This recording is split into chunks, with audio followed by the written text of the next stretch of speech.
Welcome to Warhammer 40,000 Lore to Sleep To. Today we'll be exploring the origins and other details of Ferrus Manus, Primarch of the Iron Hands Legiones Astartes. So lie back, relax, and let's begin. In the vast and terrible universe of Warhammer 40,000, there are few figures as iconic and as tragic as the Primarchs. These were the 20 genetically engineered demigods created by the Emperor of Mankind himself, each one a towering monument to human potential, shaped to lead the Great Crusade and bring the galaxy under imperial rule. Among them stood Ferrus Manus, the genetic father and supreme commander of the 10th Space Marine Legion. He was their lord, their template, their living ideal. The legion he led would eventually take the name the Iron Hands, a name drawn partly from the silver metal-fused arms of Ferrus himself, and partly from the philosophy his sons would come to embrace above all others. The belief that flesh was weak, that iron was eternal, that the body was something to be improved upon, replaced, and ultimately transcended. It began, as so many things do in this universe, with a single extraordinary being, and the extraordinary nature of his hands. The name Ferrus Manus is not merely a name. It is a statement. Translated from High Gothic, the ancient ceremonial language of the Imperium of Man, it means, quite simply, Iron Hand. This was no coincidence, and no accident of fate. It was, in many ways, a prophecy written into language itself. The name spoke directly to his most defining physical feature, the living metal that encased both of his forearms, fusing with his flesh in a union that was as permanent as it was remarkable. But the name also cast a long shadow forward, onto the legion that would call him father. The Iron Hands, as they would become known, took the meaning of that name and built an entire culture around it. A culture of augmentation, of iron replacing bone, of mechanics supplanting biology. In bearing the name Ferrus Manus, this Primarch did not simply carry a title. He carried, without perhaps ever intending to, an ideology. A way of seeing the human body. A way of seeing humanity itself. He was called the Gorgon. It was a title that followed Ferrus Manus across the battlefields of the Great Crusade, whispered by enemies and allies alike, and it suited him in ways that went far beyond the merely physical. In ancient Terran mythology, the Gorgons were creatures of terrible power, beings whose gaze could freeze a man where he stood, and turn living flesh to cold unfeeling stone. There was something of that quality in Ferrus. He was not a Primarch given to speeches, to theatre, or to the careful cultivation of legend. He was direct. He was blunt. He was immovable. On the battlefield, his presence was not inspiring in the warm lifting sense that some of his brothers could achieve. It was crushing. It was absolute. Enemies did not feel uplifted by the sight of him. They felt the weight of something inevitable bearing down upon them. Something that would not slow, would not negotiate, and would not stop. That was the Gorgon. That was Ferrus Manus. There is a quiet irony in the origin of that title, the Gorgon, for it did not begin as a mark of dread. It began as a joke. Fulgrim, the Primarch of the Emperor's children and perhaps the closest friend Ferrus Manus ever had, was a being of extraordinary refinement. He loved art, music, beauty, and the elevation of all things toward perfection. Ferrus, by contrast, had little patience for such pursuits. He was a craftsman, certainly, and a brilliant one, but the subtler pleasures of aesthetic appreciation largely escaped him, or perhaps simply failed to hold his interest. Fulgrim, with the fond and teasing familiarity of a true brother, began calling him the Gorgon. The implication was gentle, almost affectionate. That Ferrus, unmoved by beauty, turned it to stone simply by looking at it. It was the kind of name only a close friend could give. And yet, as with so many things between these two brothers, what began in warmth would eventually take on a far darker meaning. The Horus heresy is the central catastrophe of the Warhammer 40,000 universe. It is the moment when the Imperium of man cracked along its deepest fault lines, when brother turned against brother, and when the dream of a united humanity began its long, agonizing collapse. Many would fall in that conflict. Many names would be lost. But among all the Primarchs who died in the fires of that civil war, Ferrus Manus holds a singular and somber distinction. He is widely regarded as the first of those demigod sons of the Emperor to be truly slain. Not wounded. Not broken and rebuilt. Slain. His death came early, and it came brutally, and it sent a shockwave through the Imperium that has never truly faded. Because if Ferrus Manus could die, then anything could happen. The pillars of the age were not unbreakable after all. The Great Crusade's finest could bleed, and fall, and be taken from the universe forever. Nothing would ever feel quite as certain again. The Child of Medusa. In the earliest days of the Imperium's formation, before the Great Crusade had truly begun, the Emperor created his 20 Primarchs. But the ruinous powers, those vast and malevolent forces that dwell within the warp, reached out and scattered them. One by one, the infant vessels carrying those sleeping demigods were cast across the immeasurable distances of the galaxy, each one torn away before the Emperor could gather them to his side. Ferrus Manus was among those lost children of the Emperor. His vessel tumbled through the void, and fell, eventually, onto a world that seemed almost designed to break anything it received. Medusa. A volcanic death world of ash plains, freezing wastelands, and geological violence. A place where the earth itself could not be trusted to remain still, beneath your feet. It was here that the infant Primarch's vessel crashed, burying itself in rock and fire. And it was here, on this hostile and unforgiving world, that Ferrus Manus would grow, and harden, and become something that even Medusa could not break. There is a detail in the origins of Ferrus Manus that sets him apart from many of his brothers, and it is a detail that carries considerable weight for those who study the deeper histories of the Imperium. While most Primarchs are understood to have been created directly through the Emperor's own genetic craft, some accounts suggest that Ferrus Manus was brought into being within the vaults of Mars. If true, this would make him a figure shaped not only by the Emperor's will, but by the hands and methodologies of the Mechanicum, that ancient and secretive order devoted to the pursuit of technology and the veneration of the machine god. It would explain perhaps the deep and instinctive affinity Ferrus would later demonstrate for metalwork and machinery. It would lend a certain logic to the Iron Hands Legion's eventual and profound relationship with the Adeptus Mechanicus. Whether legend or fact, the suggestion alone is telling. Even in the circumstances of his creation, iron and mechanism seem to have been woven into the very foundations of who Ferrus Manus was. When Ferrus Manus first emerged from his crashed vessel and looked upon the chamber that had carried him across the stars, he found something unexpected within it. The interior of that resting place was not bare. It bore markings. Strange, deliberate X-shaped symbols were inscribed upon its surfaces, alongside arcane runes whose meanings were not immediately clear, even to a mind as sharp as his. More curious still were the electroconductive stalagmites that had formed within the chamber, mineral structures threaded with conductive properties that seemed almost purposeful in their arrangement. These were not the random features of geology or chance damage from the crash. They spoke of intention, of design, of something or someone having prepared this space, or at least having left a message within it. For a being who would grow to become one of the finest craftsmen and engineers among all the Primarchs, these early signs were not lost. They lodged in his remarkable mind and stayed there, raising questions that would follow him long into his adult years.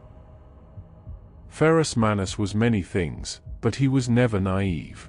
Even in those earliest years, emerging from infancy into a harsh and hostile world, his mind worked with a clarity and precision that set him apart from anything Medusa had ever produced. And so, when he considered the chamber in which he had arrived, with its deliberate markings and its curious formations, he did not simply accept it as coincidence. He began, even then, to suspect that his arrival on Medusa had not been entirely accidental. Not in the way that mattered. Yes, the ruinous powers had scattered the Primarchs, but the specifics of where he had landed, and what he had found waiting for him, carried the faint but unmistakable trace of a guiding hand. Higher powers, he suspected, had engineered the particulars of his arrival. Whether that hand belonged to the Emperor, to fate, to something stranger still, he could not say with certainty. But the suspicion itself shaped him. It gave him a sense, never quite lost, that he was part of a design far larger than himself. Medusa is not a world that keeps gentle records. It does not write histories in ink, or carve commemorations into lasting stone. Its traditions live in the mouths of survivors, passed from one generation to the next through the harsh economies of oral legend. And yet, across the scattered tribes of that volcanic wasteland, certain stories began to circulate. Stories of a figure unlike any other. The legends described him in consistent terms that suggested genuine sightings rather than pure invention. A giant, they said. A wanderer moving through the frozen northern wastes with silver eyes that caught the cold light of Medusa's sky. He was too large to be a man, too purposeful to be a beast, and too deliberate in his movements to be anything born naturally of that world. These early legends did not yet have a name for him. They simply described what had been seen. A silver-eyed giant, walking alone through the wastes, as though he belonged there. As though Medusa itself had simply grown him from its volcanic bones. Before any tribe acknowledged him, before any warrior tested his strength or any elder granted him a place among their people, Ferrus Manus survived alone. The wastelands of Medusa are not merely uncomfortable. They are lethal. The cold is absolute, the terrain is treacherous, and the creatures that inhabit those frozen expanses are shaped by millions of years of unrelenting pressure into things built purely to endure and to kill.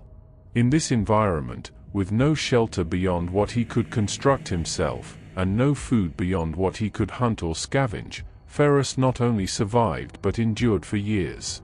The Medusan tribes knew the wilderness. They had generations of accumulated knowledge about how to stay alive in it.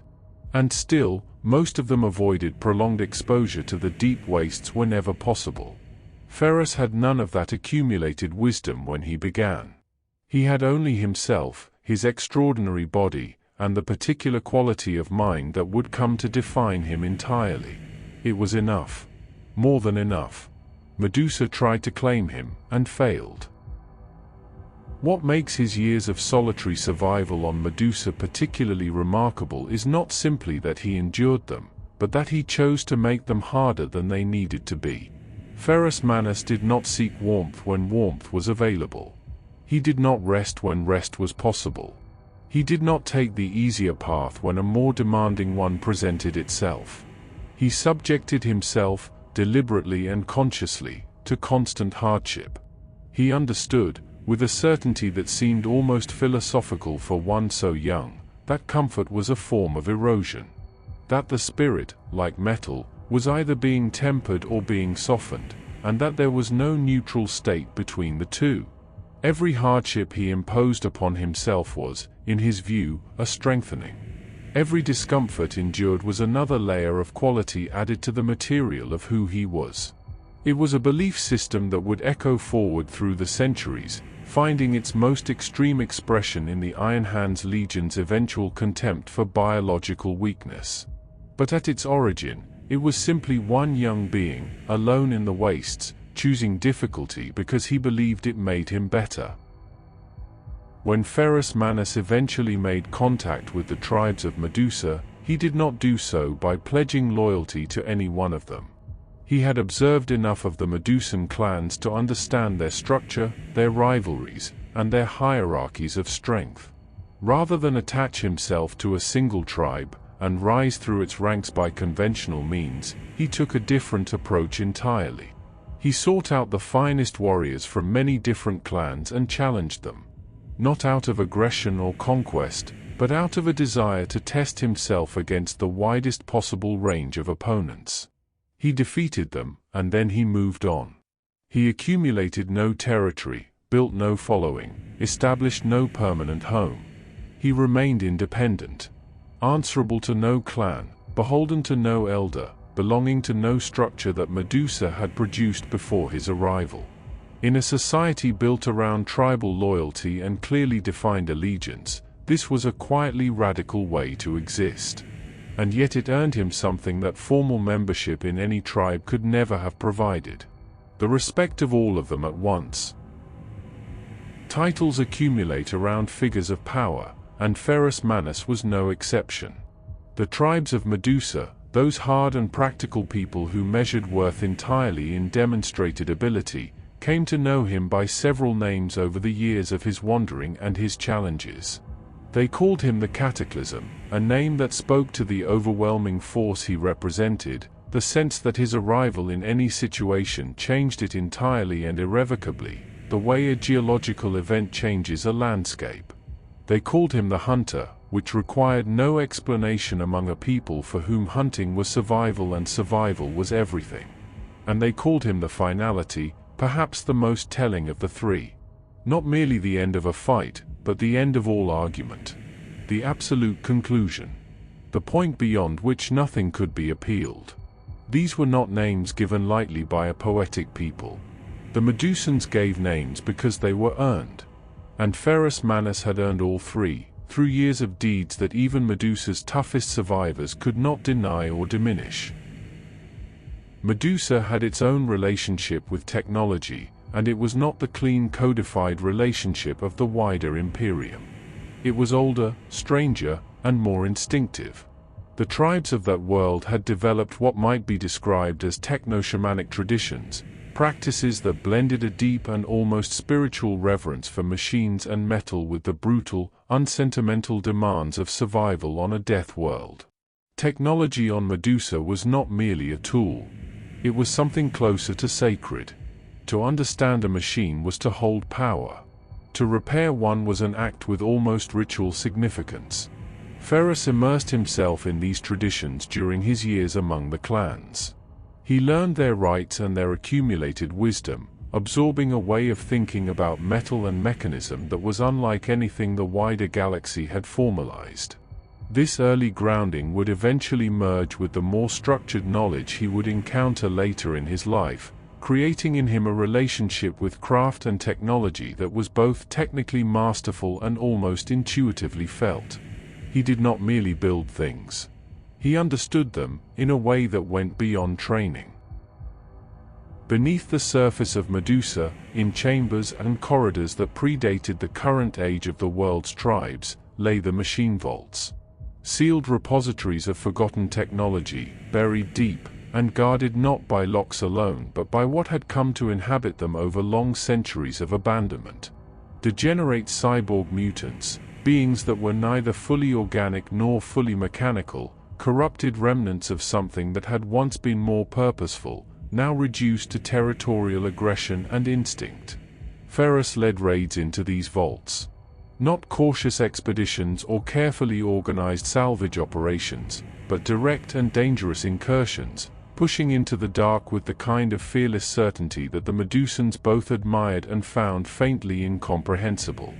He fought what he found there, recovered what could be recovered, and returned to the surface with technologies that the tribes had forgotten existed. In doing so, he was not merely collecting useful tools. He was beginning to build something. A foundation of recovered knowledge and practical capability that would, in time, transform Medusa from a world of scattered survivors into something considerably more formidable. Among all the legends that gathered around Ferrus Manus during his years on Medusa, one stands above the rest in its enduring power and its lasting consequences. Deep within the frozen wastes, or perhaps within the dark chambers beneath the surface, there dwelt a creature known as Asirnoth, the Silver Wyrm. It was a monstrous being, enormous in scale, and unlike any natural creature of that world. Asirnoth was semi-mechanical in nature, a fusion of organic mass and living metal that made it something genuinely singular and genuinely terrifying. It had endured on Medusa for reasons that the tribes could not explain and did not care to investigate too closely. It was the kind of creature that a sensible people acknowledged as existing and then carefully avoided. Ferrus Manus did not avoid it. Whether drawn by curiosity, by the challenge it represented, or by some deeper instinct that recognized in the creature something connected to his own strange nature, he sought it out. And having found it, he did what Ferrus Manus invariably did when confronted with something powerful and dangerous. He fought it. The battle between Ferrus Manus and Asirnoth the Silver Wyrm was not a clean or swift affair. It was a struggle of enormous and grinding endurance, the kind of fight that leaves permanent marks on both participants. In the end, Ferrus achieved victory not through a single decisive blow, but through an act of total and irrevocable commitment. He dragged the creature into the magma flows of Medusa, plunging them both into the molten rock that ran beneath the surface of that volcanic world. Asirnoth was destroyed. But the living metal that had comprised the Silver Wyrm, that strange and semi-organic necrodermis, did not simply vanish with the creature's death. Instead, it fused. In the extreme heat of the magma, the living metal merged with the flesh of Ferrus's forearms, bonding with him on a level that was both physical and something deeper. When he emerged, his hands and forearms were no longer simply his own flesh. They were encased, permanently and irrevocably, in silver living metal. Medusa had marked him, as surely as he had marked it. Another being, in another story, might have mourned the loss of their natural hands. Might have spent years coming to terms with what had been permanently altered about their body. Ferrus Manus did not. The living metal that now encased his forearms was, in his assessment, an improvement. He viewed it without resentment or grief, but with the practical and unsentimental eye of a craftsman evaluating a new material. His hands were better now. Stronger, more durable, more capable of the work he wished to do in the world. The fact that the improvement had come about through a violent and unplanned encounter with a monstrous creature mattered less to him than the outcome. This was, in miniature, the entire philosophical stance of the Iron Hands Legion rendered visible in the body of their father. The body is a starting point, not a finished product. It can be made better. The means of improvement are secondary to the fact of improvement. Ferrus carried this belief in his transformed hands for the rest of his life, and every time his sons looked at what had been done to him, they saw not an injury, but an argument. The living metal that had merged with Ferrus Manus was not merely a physical enhancement in the conventional sense. It did not simply make his grip stronger or his blows more devastating, though it did both of those things with considerable effect. The necrodermis appeared to grant him something more subtle and perhaps more remarkable. Through touch alone, he could seemingly read metal. Running his silver hands across a blade, a mechanism, a structural component, he could sense its weaknesses and its flaws in a way that went beyond ordinary inspection. Hairline fractures invisible to the eye, inconsistencies in the grain of a forging, points of stress that would eventually become points of failure, all of it communicated itself to him through the medium of his transformed hands. For a being who would become one of the finest craftsmen the Imperium had ever seen, this was an extraordinary gift. It meant that nothing he made could have hidden flaws, because the flaws could not hide from him. Every piece of work his hands touched was understood completely, from the surface to its deepest structure. To watch Ferrus Manus work metal was, by all accounts, a deeply unsettling experience for those who had not seen it before.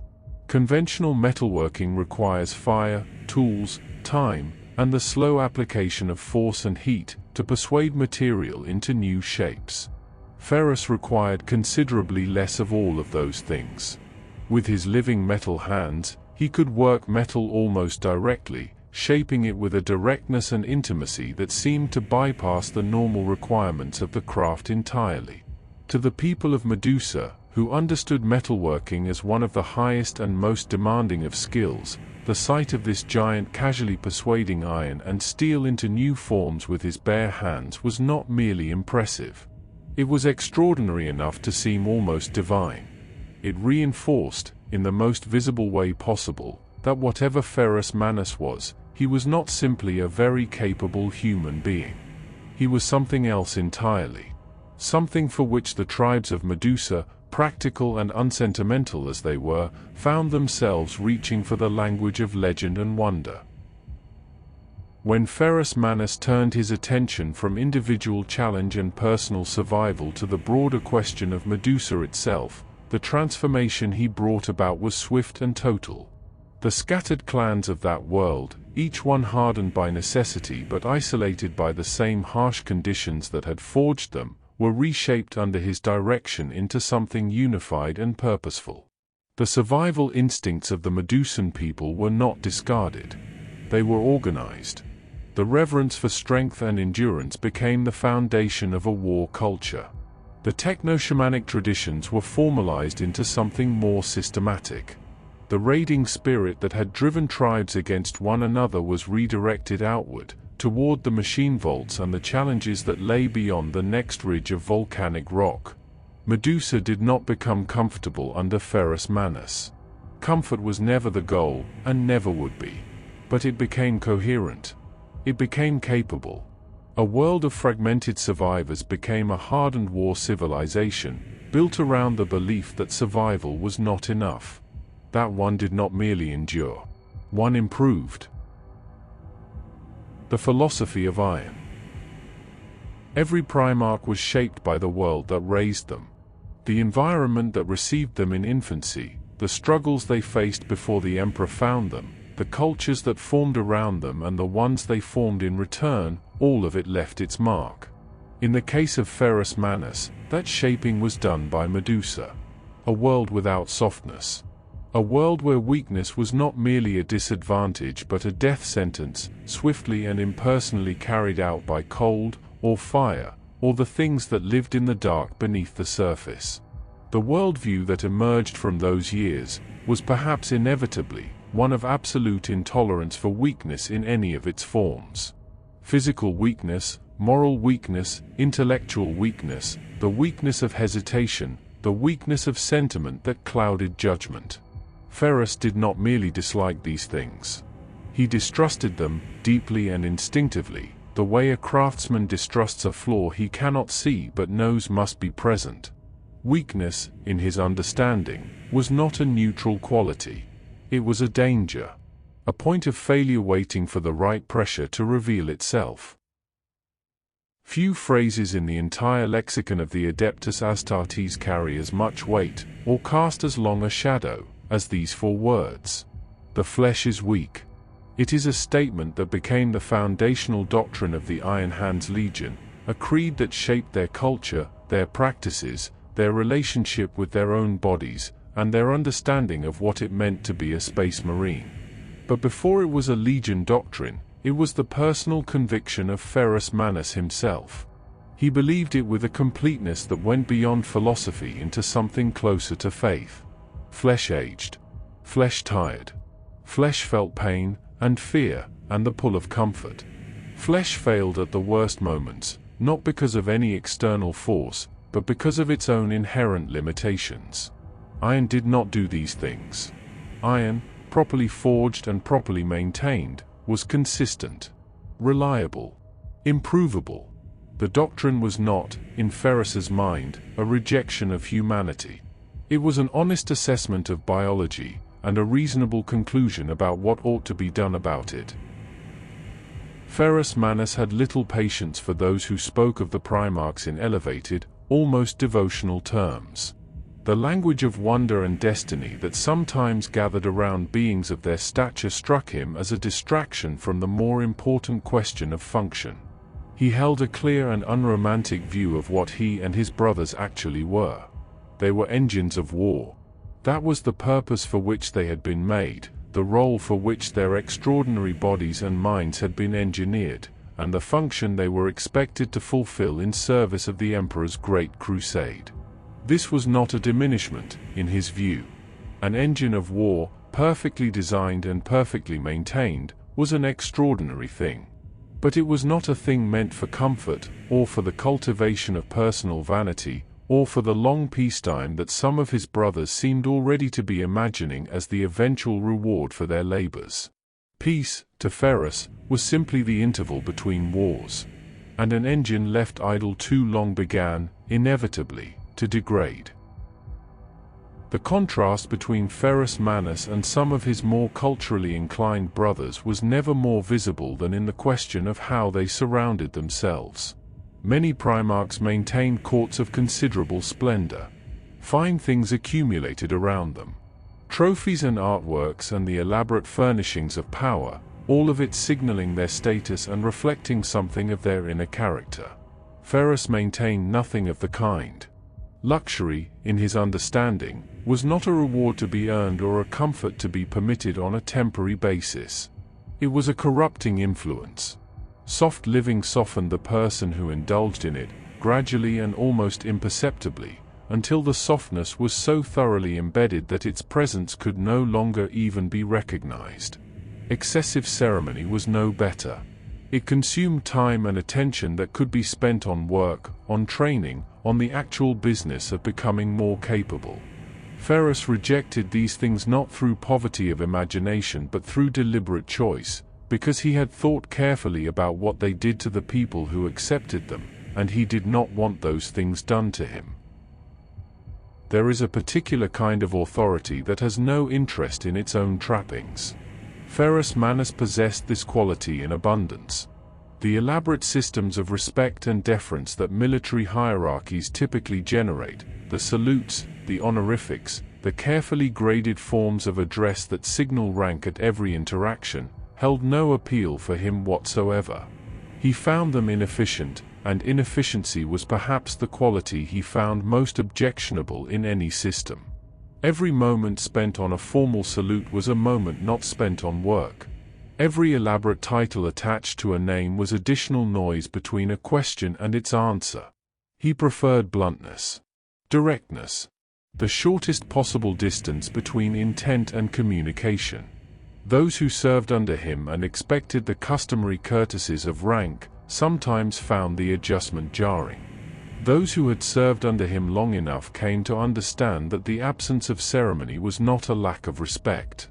It was, in its own way, a form of respect.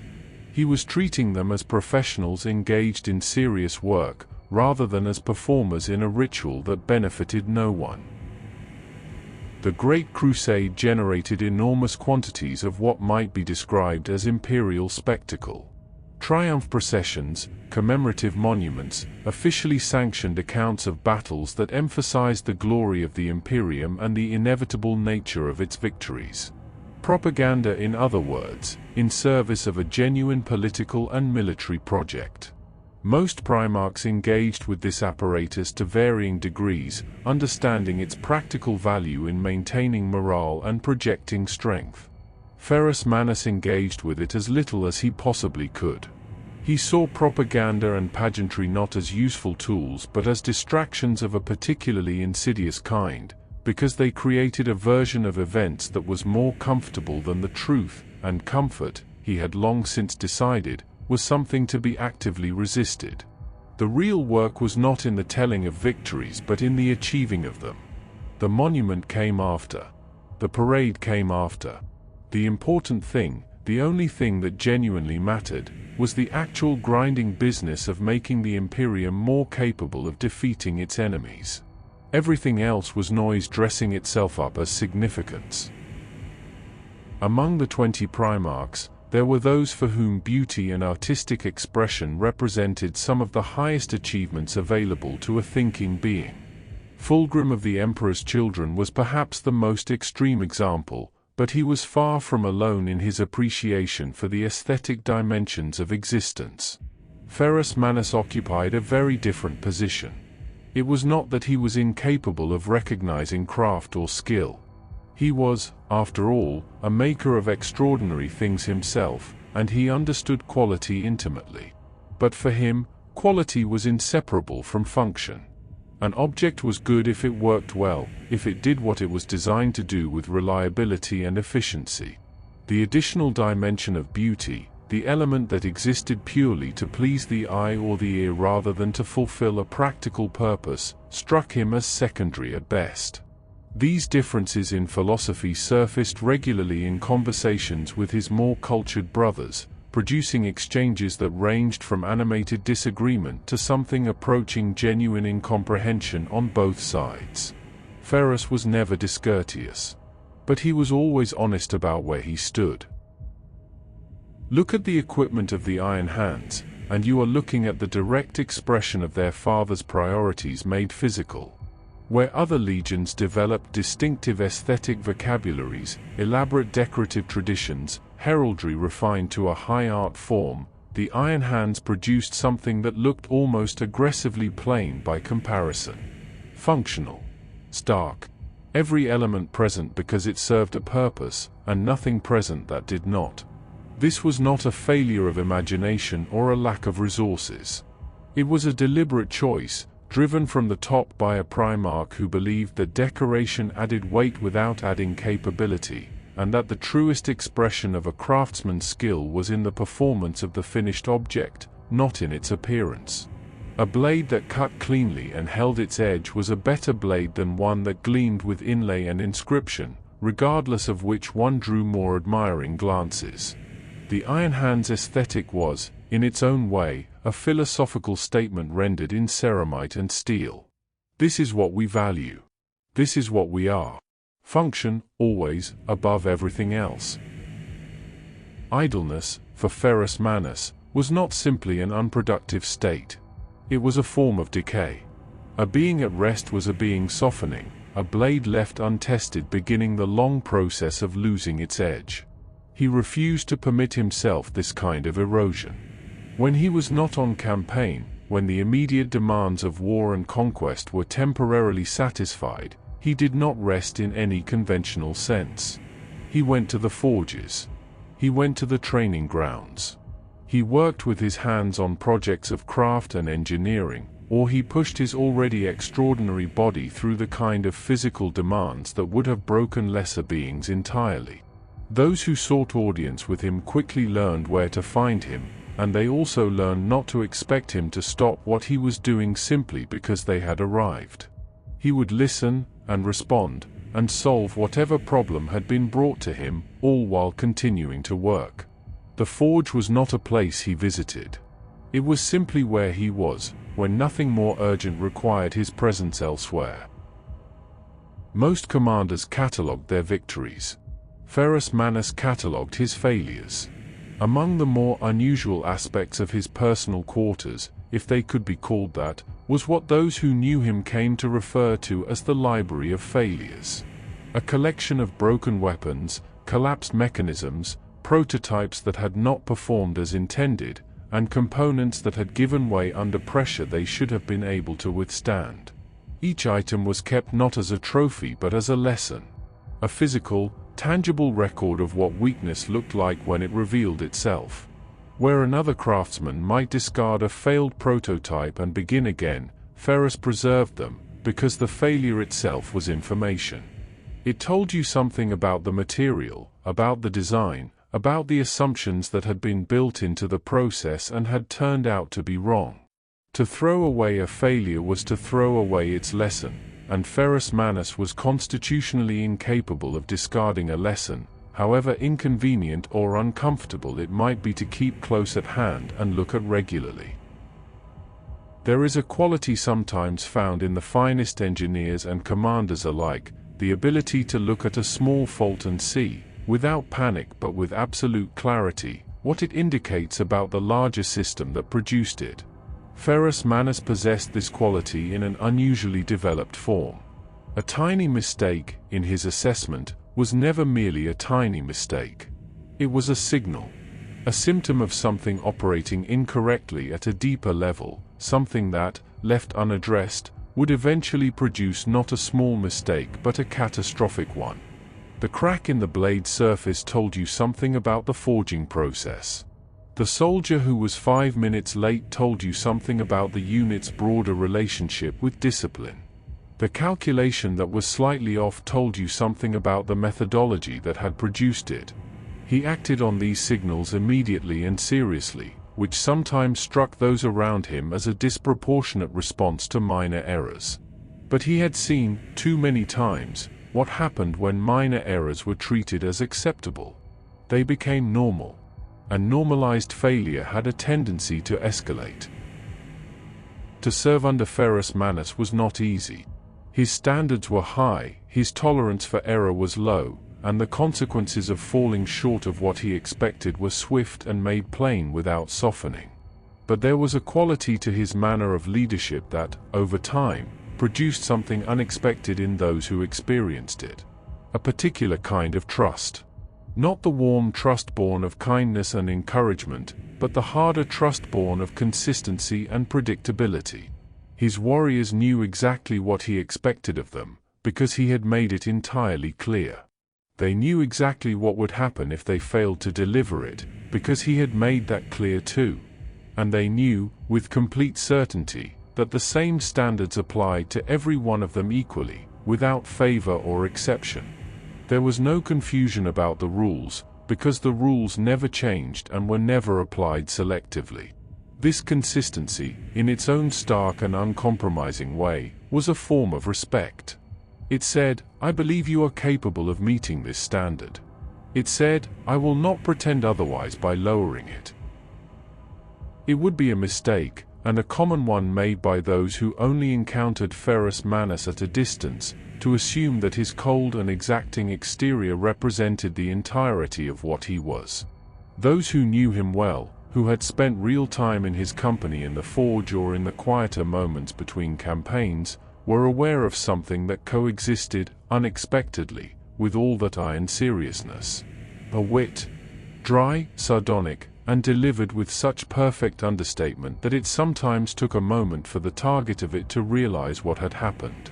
He did not make speeches or perform for audiences, but in smaller company he could be quietly sharply funny, in a way that surprised people the first time they encountered it.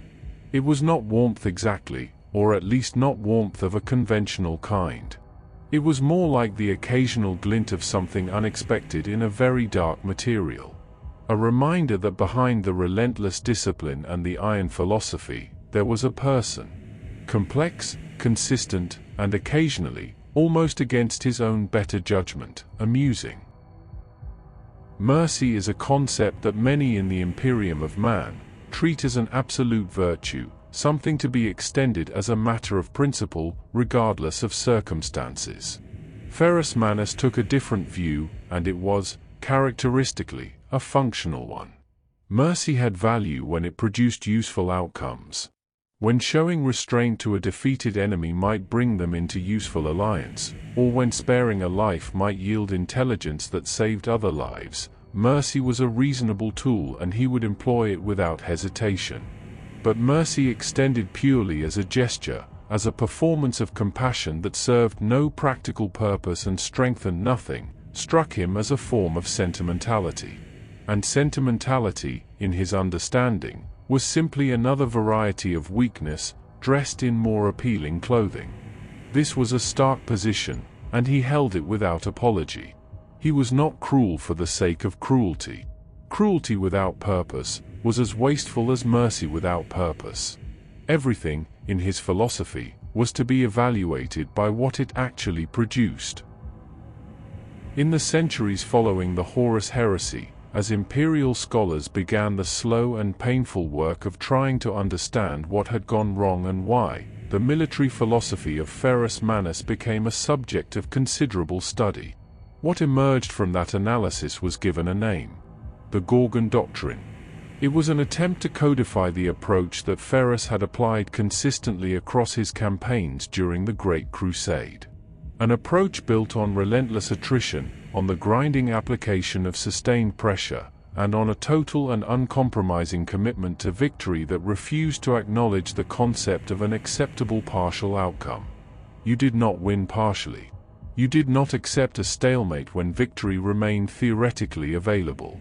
You committed everything, you pressed continuously, and you did not stop until the objective was achieved or there was genuinely nothing left with which to continue.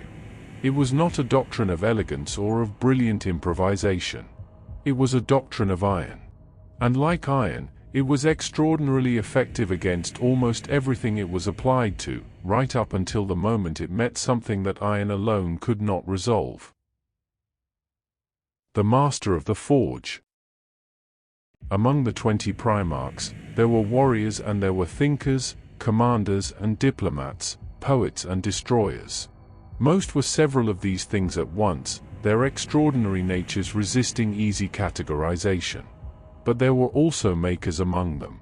Beings for whom the act of creation, of taking raw material and transforming it through skill and will, into something that had not existed before, was as natural and as necessary as breathing.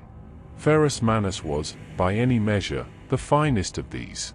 Across the entirety of the Great Crusade, among all the extraordinary individuals who shaped that age, he stood apart as a craftsman of a quality that even his most gifted brothers acknowledged without reservation.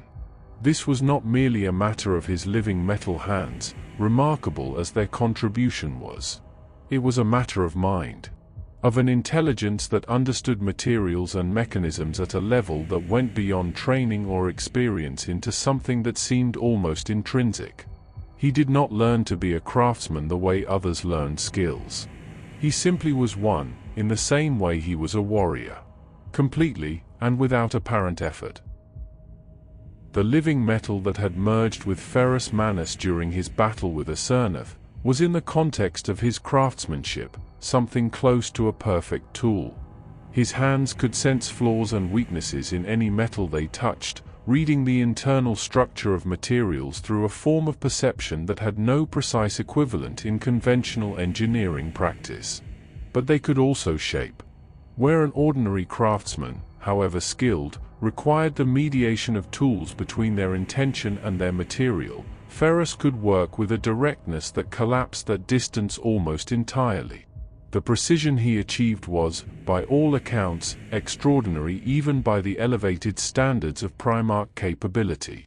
He could work at scales and with tolerances that conventional forge techniques could not reliably achieve, and he could do so quickly, his hands moving through metal with a certainty that suggested the finished form was already present in the material, waiting only for him to reveal it. Watching him work, witnesses reported, was less like watching a craftsman at labor and more like watching an act of clarification.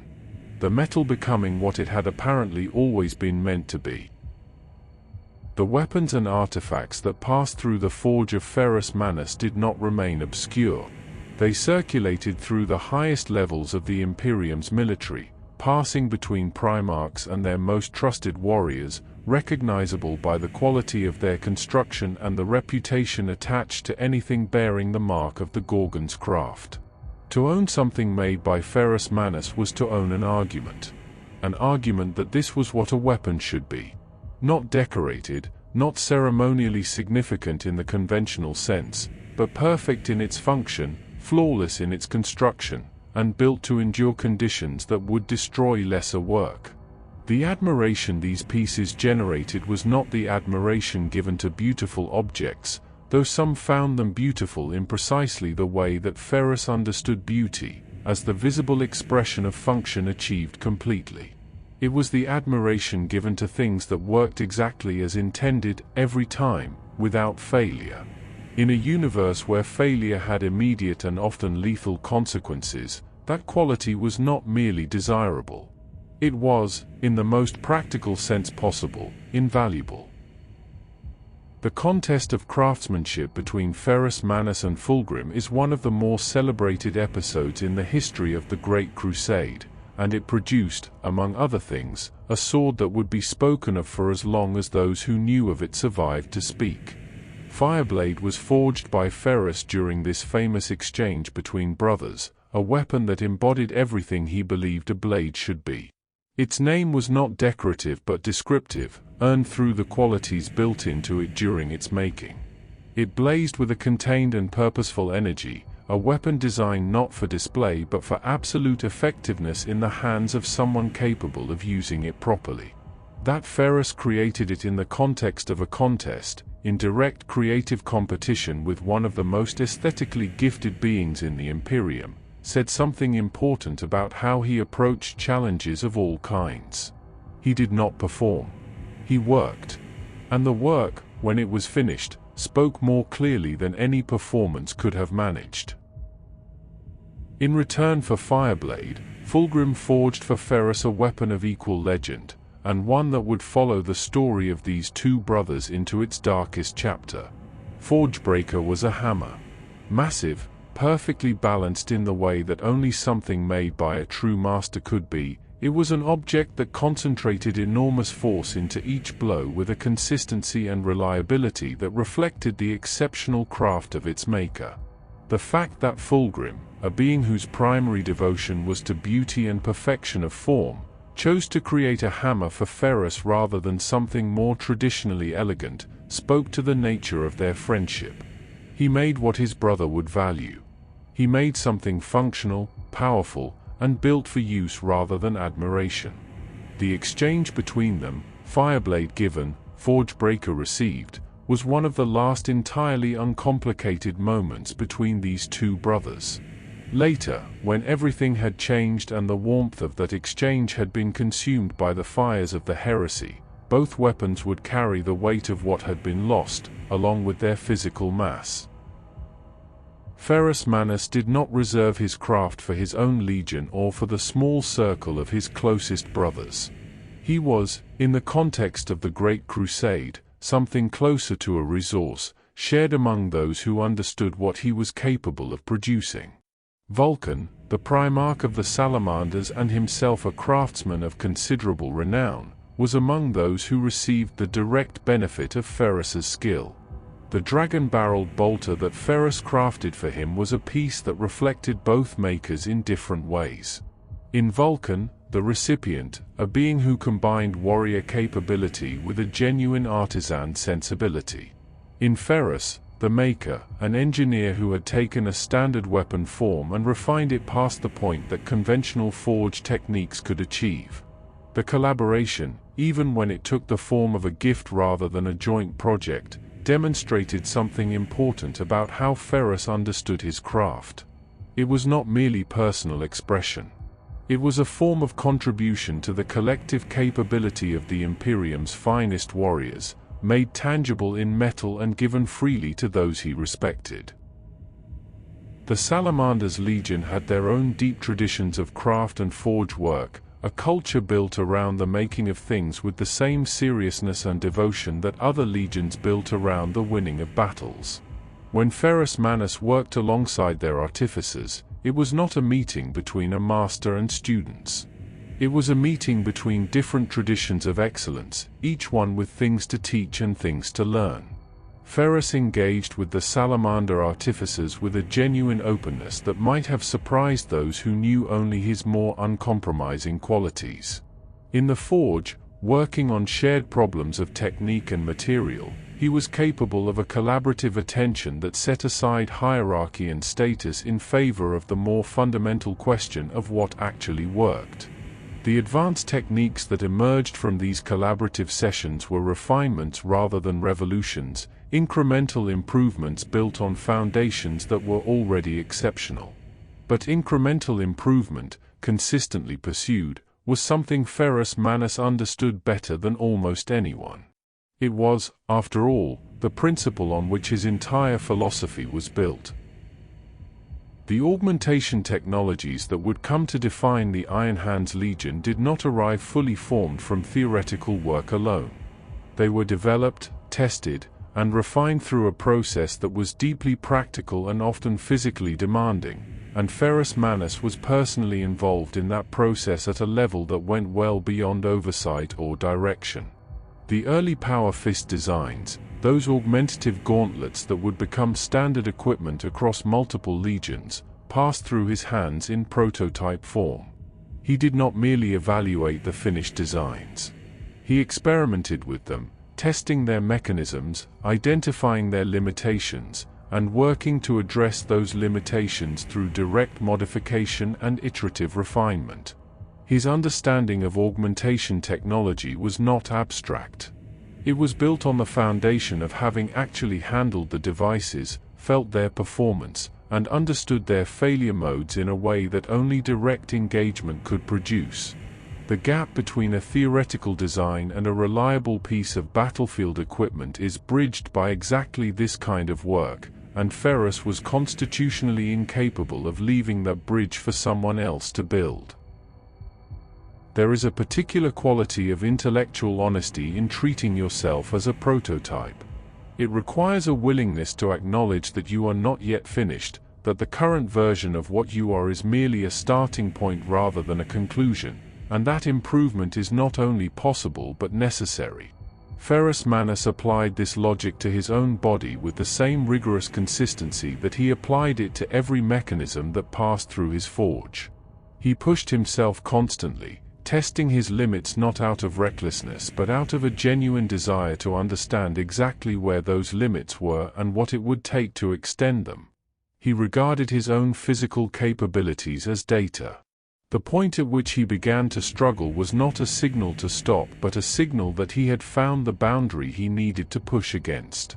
His body was, in his understanding, the most important and most personal of all his projects. And like all his projects, it was subject to the same standard. It could always be better. And anything that could be better should be made so, without delay and without sentiment. For a being whose living metal hands represented one of the most remarkable physical augmentations possessed by any Primarch, there was something quietly significant in Ferrus Manus's habit of training without them. Not without his hands, which were of course permanently part of him, but without the artificial advantages that his equipment provided. He trained unarmed. He trained in unpowered armor, foregoing the strength amplification and protective systems that powered plate provided, working instead with the baseline capabilities of his own body. He did this deliberately, and the purpose was explicit. He wanted to know, with certainty, what he himself was capable of. Not what his equipment made him capable of. Not what his augmentations added to his performance. What he, Ferrus Manus, could do when all the technological advantages were stripped away and it was simply him against the problem in front of him. It was an argument made physical. Skill and strength mattered. They mattered in themselves, independent of the tools that extended them. And a warrior who did not know his own baseline was a warrior whose capabilities were, at some fundamental level, borrowed rather than owned. The craft of Ferrus Manus extended well beyond personal weapons and individual pieces of exceptional quality. He thought at scale, applying the same engineering intelligence that produced a perfect blade, to the considerably more complex problem of large-scale siege weaponry. Among the more formidable results of this larger-scale thinking were the Manus Tenebrae armaments, weapon systems of such destructive capability that they were ultimately deployed on Psi Titans, those immense war machines that represented some of the most devastating military technology the Imperium had produced. The design of weapons at this scale required a different kind of thinking than personal armory work. The tolerances involved were different, the failure modes more catastrophic, the consequences of miscalculation vastly larger. Ferrus approached these challenges with the same methodical rigor he brought to everything else, scaling his thinking without scaling down his standards. The Manus Tenebrae were, by all accounts, extraordinarily effective. They were also, characteristically, entirely without decoration or unnecessary complexity. They existed to do one thing, and they did it with a completeness that left nothing to be desired and nothing to be criticized. Not everything that passed through the forge of Ferrus Manus was destined to be used. Some things, he determined, should not be used at all. Among the more quietly extraordinary aspects of his role as a craftsman and engineer within the Imperium was his guardianship of certain standard template construct fragments, those priceless records of pre-heresy technology, that he had evaluated and found too dangerous to release even to the Mechanicum. This was a significant decision, and one that required a particular combination of technical understanding and moral clarity. The Mechanicum's hunger for STC data was well known and largely without restraint. To possess a fragment and choose not to share it required both the confidence to judge its potential consequences accurately and the willingness to hold a position that the Adeptus Mechanicus would not receive warmly. Ferrus held both. He had looked at what certain technologies could do in the wrong circumstances, or perhaps in any circumstances, and concluded that the Imperium was not yet, and might never be, in a position where releasing them represented a responsible choice. The galaxy encountered by the Great Crusade was not an empty one. 10,000 years of human absence from the stars had allowed other intelligences to settle, expand, and in many cases, leave behind the remnants of their own technological traditions on worlds that Imperial forces were now reclaiming. Ferrus Manus had a clear and entirely consistent policy regarding the alien technology he encountered on worlds brought under his influence. It was to be purged. Not studied, not selectively retained where it appeared useful, not cautiously evaluated for potential adaptation. Removed. His reasoning was straightforward and characteristic. Xeno's technology embodied Xeno's thinking, Xeno's assumptions about how problems should be solved and what outcomes were desirable. To incorporate it into Imperial practice was to allow those assumptions to infiltrate the Imperium's own reasoning, gradually and invisibly. He did not trust what he could not fully understand, and he could not fully understand the thinking of minds that were fundamentally alien. The purge was not hatred. It was, in his terms, simple engineering hygiene. You did not allow unknown variables to persist in a system you needed to rely on. The Imperium of Man contained, even in the relatively early period of the Great Crusade, an enormous diversity of belief systems, local traditions, and practices that occupied the ambiguous territory between religion, superstition, and folk knowledge. Many Primarchs navigated this diversity with various degrees of tolerance or pragmatic accommodation. Ferrus Manus navigated it with engineering logic, and engineering logic had little patience for what it could not test, measure, or replicate reliably. Superstition, in his view, was simply incorrect reasoning that had been allowed to calcify into habit. It substituted comfort for accuracy, and in doing so, it made the people who held it less capable of addressing the actual problems they faced. He valued what worked. He valued what could be demonstrated to work, consistently and verifiably, under conditions that could be understood and reproduced. Mysticism, by definition, resisted this kind of evaluation. And things that resisted evaluation were things he could not trust. His approach to the worlds he brought into the Imperium reflected this consistently, favoring the replacement of superstition with engineering knowledge wherever the two came into conflict. There is a certain irony in the fact that a being who so thoroughly rejected mysticism and superstition became, for certain groups within the Mechanicum, something approaching a devotional figure. The Adeptus Mechanicus, that vast and ancient organization devoted to the pursuit and preservation of technological knowledge, contained within its many sects a considerable diversity of theological interpretation.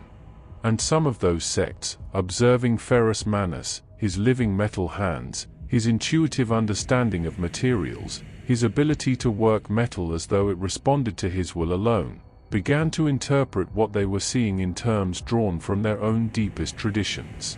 To them, he was not merely an extraordinarily gifted craftsman. He was something closer to a manifestation of the Omnisire, the machine god given partial and temporary flesh.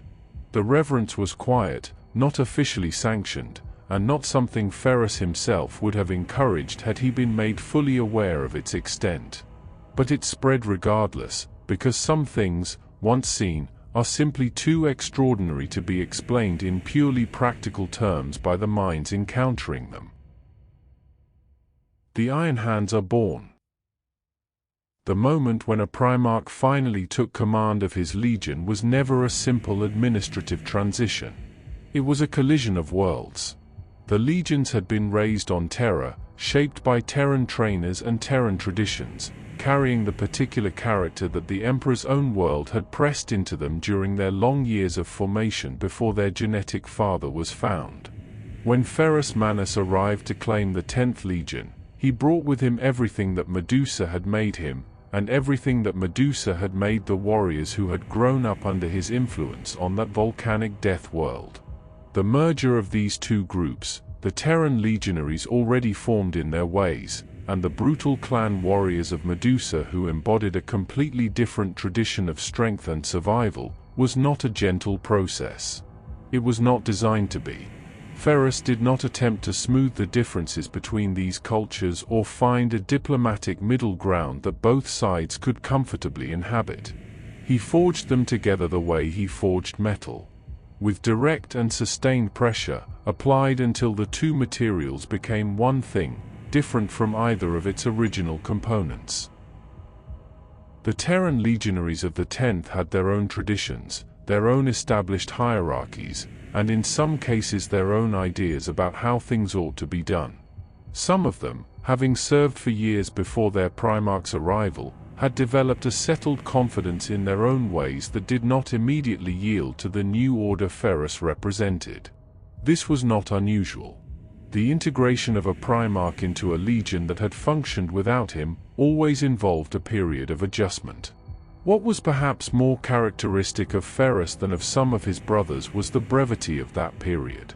Resistance to his authority was not met with patience, or with the gradual application of persuasion, or with the careful management of sensitivities.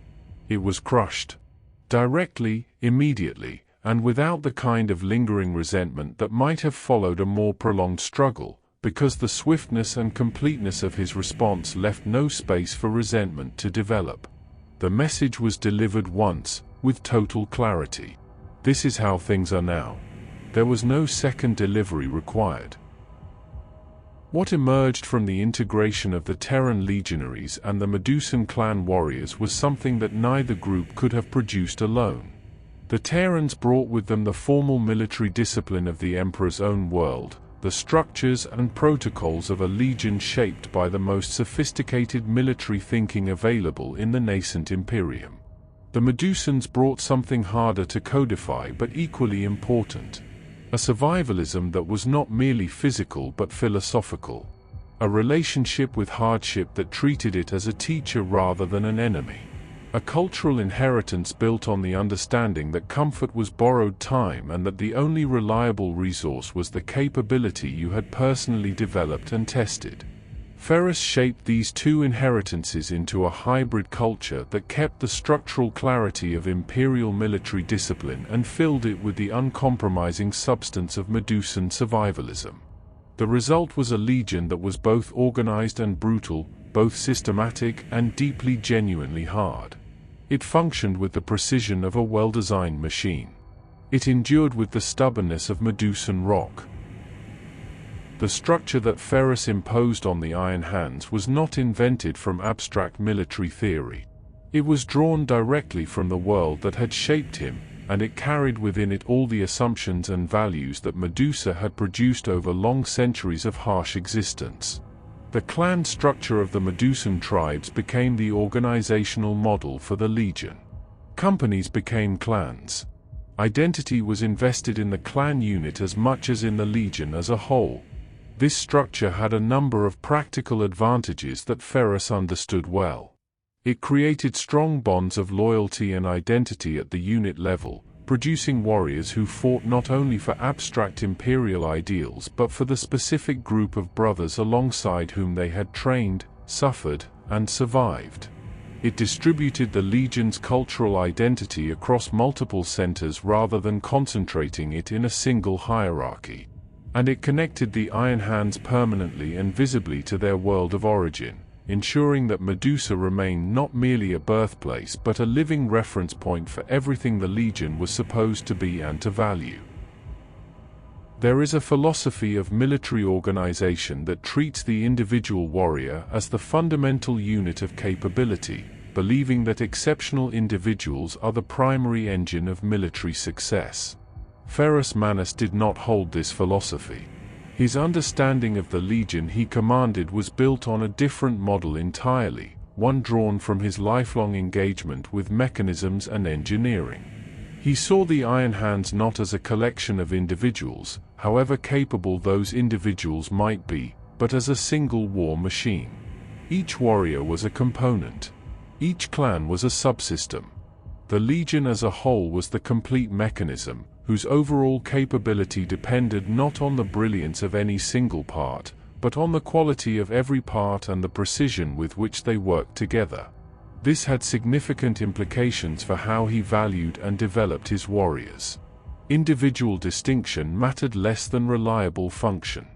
Personal glory was largely irrelevant against the more important question of whether each component was performing its role in the larger machine with the consistency and precision that the whole required. He built accordingly. The Iron Hands did not recruit passively, accepting whatever candidates the worlds of the growing Imperium happened to produce.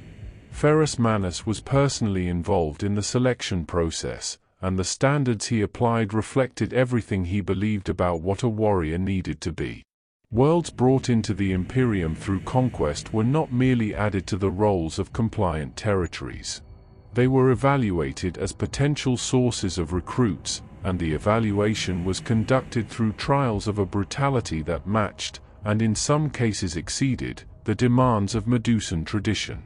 Ferrus selected personally from the survivors of these trials, applying a judgment that went beyond physical capability to something harder to quantify but equally important in his assessment: the quality of a warrior's relationship with hardship. Whether difficulty made them more determined or less. Whether failure produced learning or collapse. These were the things he was looking for, because these were the things Medusa had looked for in him, and he had found them to be the most reliable indicators of the kind of warrior the Iron Hands needed. Command structures in a Primarch's legion often reflected the personal tendencies of their lord in ways that were not always explicitly acknowledged. Some Primarchs gathered around them a trusted inner circle, a group of favored officers who accumulated influence and access over time, becoming a kind of secondary power center within the Legion's hierarchy. Ferrus Manus did not do this. He rotated command among his officers with a deliberateness that prevented any individual from accumulating the kind of settled authority that might eventually compete with the Legion's overall function. This was not insecurity, and it was not distrust of any particular individual. It was engineering logic applied to organizational design. A system with a single point of critical dependence was a system with a critical vulnerability.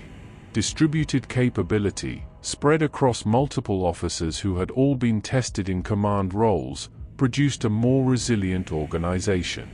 One that could absorb the loss of any individual without catastrophic disruption. He built the Legion to function without him, in the same way he built weapons to function without constant maintenance. Reliability, built in from the beginning. The culture that Ferrus Manus built within the Iron Hands was in many of its particulars a direct argument against the way that glory and personal distinction functioned in some other legions.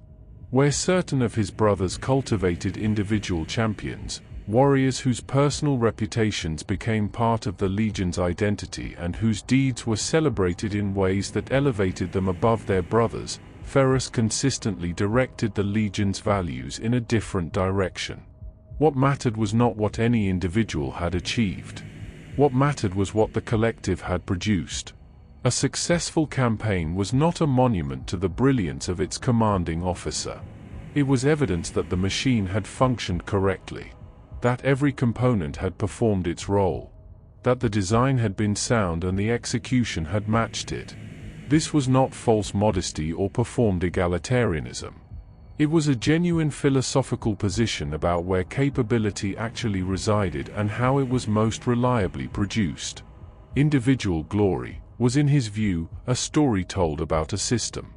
The system itself was the thing worth building. The augmentation experiments conducted within the Iron Hands under Ferrus Manus were not cautious, carefully staged programs with extensive safety protocols and conservative timelines. They were demanding, sometimes dangerous, and conducted with a directness that reflected the broader character of their Primarch. Ferrus pushed his sons into experimental augmentation procedures and then tested the results in live combat conditions, because live combat was the only test that actually mattered. Laboratory performance meant nothing if the augmentation failed under the specific combination of stress, damage, and physiological extremity that battle produced. He understood this from his own experience of having living metal fused to his body under conditions that were about as far from controlled as it was possible to get. The warriors who came through these programs successfully were genuinely enhanced, their capabilities expanded in ways that reflected the best available understanding of what augmentation could achieve. Those who did not come through them successfully had, in the cold arithmetic of Ferrus's philosophy, demonstrated the limits of a particular approach, and provided information that would improve the next iteration. The Iron Hand's relationship with cybernetics and machine integration, that deep, culturally embedded conviction that the body should be progressively replaced with mechanical components, did not develop in isolation from their Primarch. It grew directly from watching him. Ferrus Manus carried in his own body the most visible possible argument for augmentation. His living metal hands were not hidden or treated as something requiring explanation or justification. They were present, functional, and demonstrably superior to what they had replaced. Every warrior who trained alongside him or fought under his command could see, in direct and practical terms, what augmentation looked like when it worked. He did not preach the doctrine of iron over flesh, through speeches or formal instruction. He embodied it. And the Legion, over the years of the Great Crusade, absorbed this argument through proximity and observation until it became something they did not need to consciously reason their way toward. It simply was what they believed, because the evidence had been present and consistent throughout the entire history of their relationship with their Primarch. There is a process by which the personal characteristics of a founding figure become, over time, the institutional characteristics of the organization they created. It does not always happen. Some organizations develop cultures that diverge significantly from the personality of their founder, shaped by other forces and other priorities as time passes.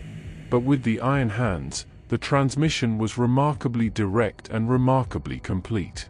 The traits that Ferrus Manus had developed on Medusa, his intolerance for weakness, his distrust of comfort, his conviction that flesh was a liability to be overcome, his preference for function over sentiment, became over the course of the Great Crusade, not merely the preferences of their Primarch but the formal doctrine of the Legion itself.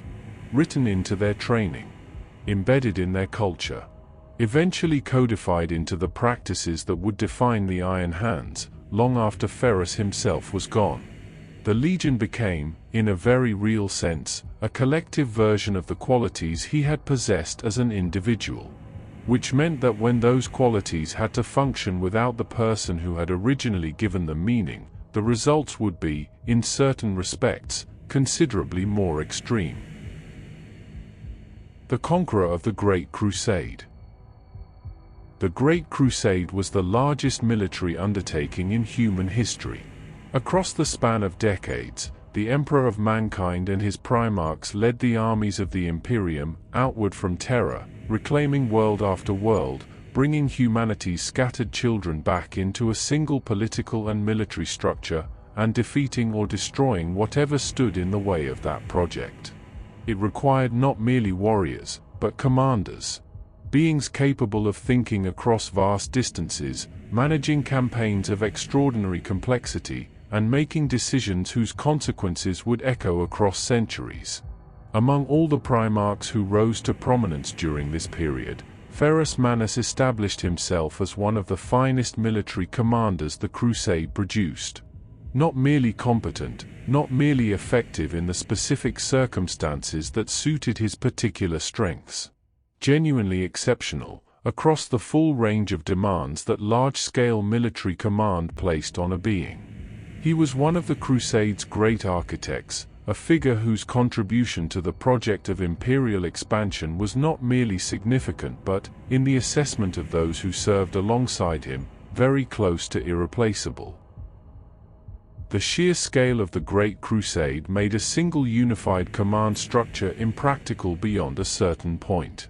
The galaxy is vast, communications across it are slow and unreliable, and the number of simultaneous campaigns required to prosecute imperial expansion at the pace the Emperor demanded, exceeded what any individual, even a Primarch, could meaningfully oversee. The solution was a division of strategic responsibility into major spheres of conquest, each one encompassing an enormous region of space and the many campaigns being fought within it. Ferrus Manus was given responsibility for one of the three primary spheres, a command that placed him alongside Horus and the Emperor himself as one of the principal architects of imperial expansion at the highest level of strategic planning.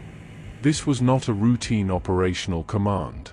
It was the direction of entire campaigns, the allocation of legion strength across multiple theaters simultaneously, and the making of strategic decisions whose effects would shape the political and military landscape of whole sectors. It was a responsibility of almost incomprehensible scale, and Ferrus discharged it with the same uncompromising thoroughness he brought to everything else.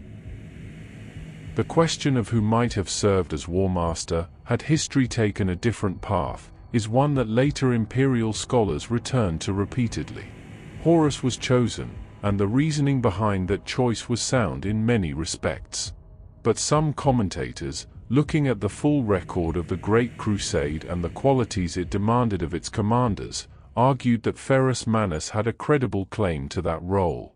Not on the basis of political skill or the ability to manage the complex interpersonal dynamics of a council of Primarchs, which was not where Ferrus's strengths lay, but on the basis of raw military capability. His record of strategic effectiveness was exceptional. His ability to conceive and execute operations at the largest scale was demonstrated repeatedly and convincingly. His reputation for relentless competence inspired a confidence in those who served under him that translated directly into military performance. Whether he would have wanted the role is a separate question entirely, and those who knew him best would likely have predicted his response to such an offer as brief, direct, and largely unprintable. There is a distinction in military thinking between the commander who excels at the tactical level, directing the immediate conduct of battle with skill and instinct, and the commander who thinks at the level of theater, seeing the campaign as a whole, and directing its component parts toward strategic objectives that may be weeks or months from realization. Both abilities are valuable. The rarest commanders possess both. Ferrus Manus was, by the assessment of his contemporaries and later analysts alike, a theater-level thinker of exceptional quality. He saw the large shape of a campaign with a clarity that allowed him to make decisions about individual engagements not merely on the basis of what would win that particular battle, but on the basis of how winning it in a particular way would shape the conditions for everything that followed. His massive strategic operations reflected this capacity for large-scale thinking. He did not merely respond to the situations he encountered. He shaped them, directing events across wide areas and extended time frames with the same deliberate precision that he brought to the construction of a mechanism. Each part placed where it needed to be, in service of a whole that only he could see completely. Ferrus Manus did not share the reluctance that some of his brothers felt toward the most extreme options available to an imperial commander. Where others might exhaust every alternative before considering orbital bombardment or the complete annihilation of a population that refused compliance, Ferrus applied a simpler calculation. What outcome was required? What was the most efficient means of achieving it? If that meant extermination tactics, they were employed. If it meant orbital bombardment of positions that could theoretically have been taken through ground assault, the bombardment was ordered, because the ground assault would have cost Iron Hands lives and Ferrus valued his warriors' lives as a practical resource, not to be expended where a more efficient solution was available. This was not cruelty. It was the same engineering logic he applied to everything else. The goal was the outcome, and the measure of any method was whether it achieved that outcome with the minimum expenditure of the Imperium's irreplaceable resources. Sentiment about the means was a luxury that a galaxy-spanning military campaign could not afford. The influence of a sufficiently exceptional commander does not remain contained within the campaigns they personally direct. It spreads through the officers who served under them and absorbed their methods, through the after-action analyses that tried to understand why their operations succeeded so consistently, and through the formal and informal transmission of their approaches into the wider body of military doctrine. Ferrus Manus influenced imperial military thinking in ways that extended considerably beyond the Iron Hands Legion. His approaches to theater-level warfare, to the integration of siege capability with mobile operations, to the application of overwhelming and sustained pressure as a strategic principle rather than merely a tactical preference, were studied and absorbed into the broader doctrine of the Crusades' military establishment. He did not write treatises or deliver lectures on military theory. His influence was transmitted through example, through the observable record of what his methods produced, and through the conclusions that careful observers drew from watching those methods applied consistently across a wide range of operational contexts. The Codex Astartes, that vast and comprehensive work of military doctrine produced by Robute Guilliman in the aftermath of the Horus Heresy, became the foundational text of space marine organization and tactics for 10,000 years. Its origins were complex, drawing on Guilliman's own considerable military intellect and on the lessons drawn from the catastrophic failures of the heresy itself. But some later scholars, reading the Codex carefully, and comparing it against the documented military thinking of Ferrus Manus, identified passages and principles that suggested a more direct inheritance. Aspects of the Codex's approach to sustained operational pressure, to the distribution of command responsibility, and to the systematic evaluation of capability and failure, bore a resemblance to Ferrus's documented thinking that went beyond coincidence. Guilliman had known Ferrus, had observed his campaigns, and had respected his military mind enough to describe him, after his death, in terms that left no ambiguity about the scale of that respect. It would have been surprising, given all of that, if none of Ferrus's thinking had found its way into the document that shaped the next 10 millennia of space marine warfare. The relationship between the Imperium of Man and the Adeptus Mechanicus was from its earliest formalization, a partnership built on mutual necessity and mutual suspicion. The Mechanicum controlled the Forge worlds, the manufacturing capability, and the technological expertise without which the Great Crusade could not be sustained.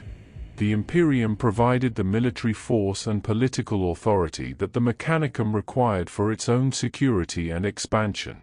The terms of this relationship required constant management, and the Forge worlds themselves were not uniformly enthusiastic about imperial authority in all its dimensions.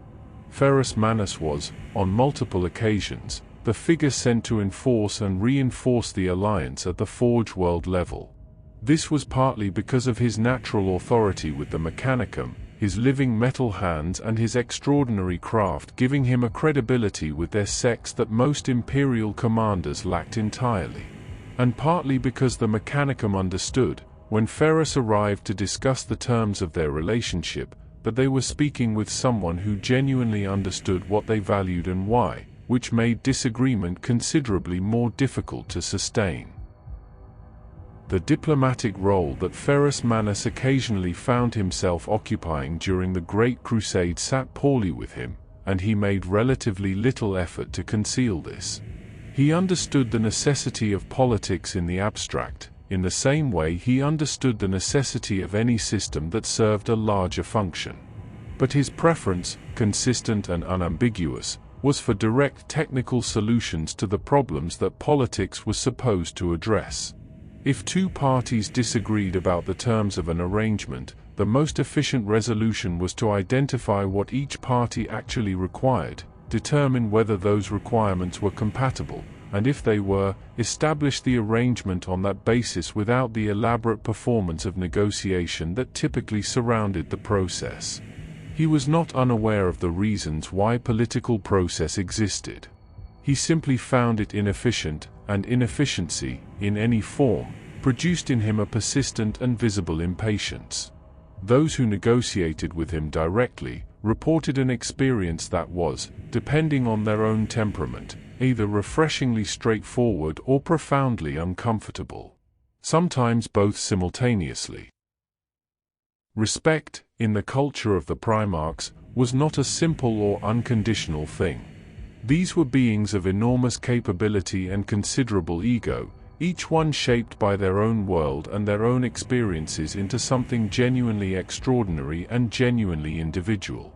Disagreements between them were common, philosophical differences were sometimes profound, and personal friction was not unusual. Against this background, the respect that Ferrus Manus commanded across the full range of his brothers was particularly notable, because it extended even to those who found him personally difficult. Even those Primarchs whose values and temperaments placed them at the furthest remove from Ferrus's own, acknowledged his military capability without reservation.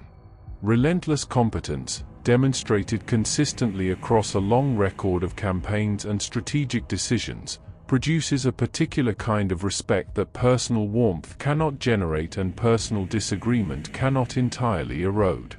His brothers might dislike his bluntness, or find his rejection of beauty and ceremony bewildering, or clash with his philosophy on points of genuine substance. But they did not doubt his ability. That doubt was simply not available to anyone who had watched him work. Roboute Guilliman was not a being given to imprecise expression or empty sentiment. His assessments of his brothers were, when he chose to make them, carefully considered and clearly meant. Which makes his description of Ferrus Manus as one of the most irreplaceable of all his brothers, a statement worth sitting with for a moment. Irreplaceable is a specific word. It does not merely mean excellent, or capable, or significantly above average.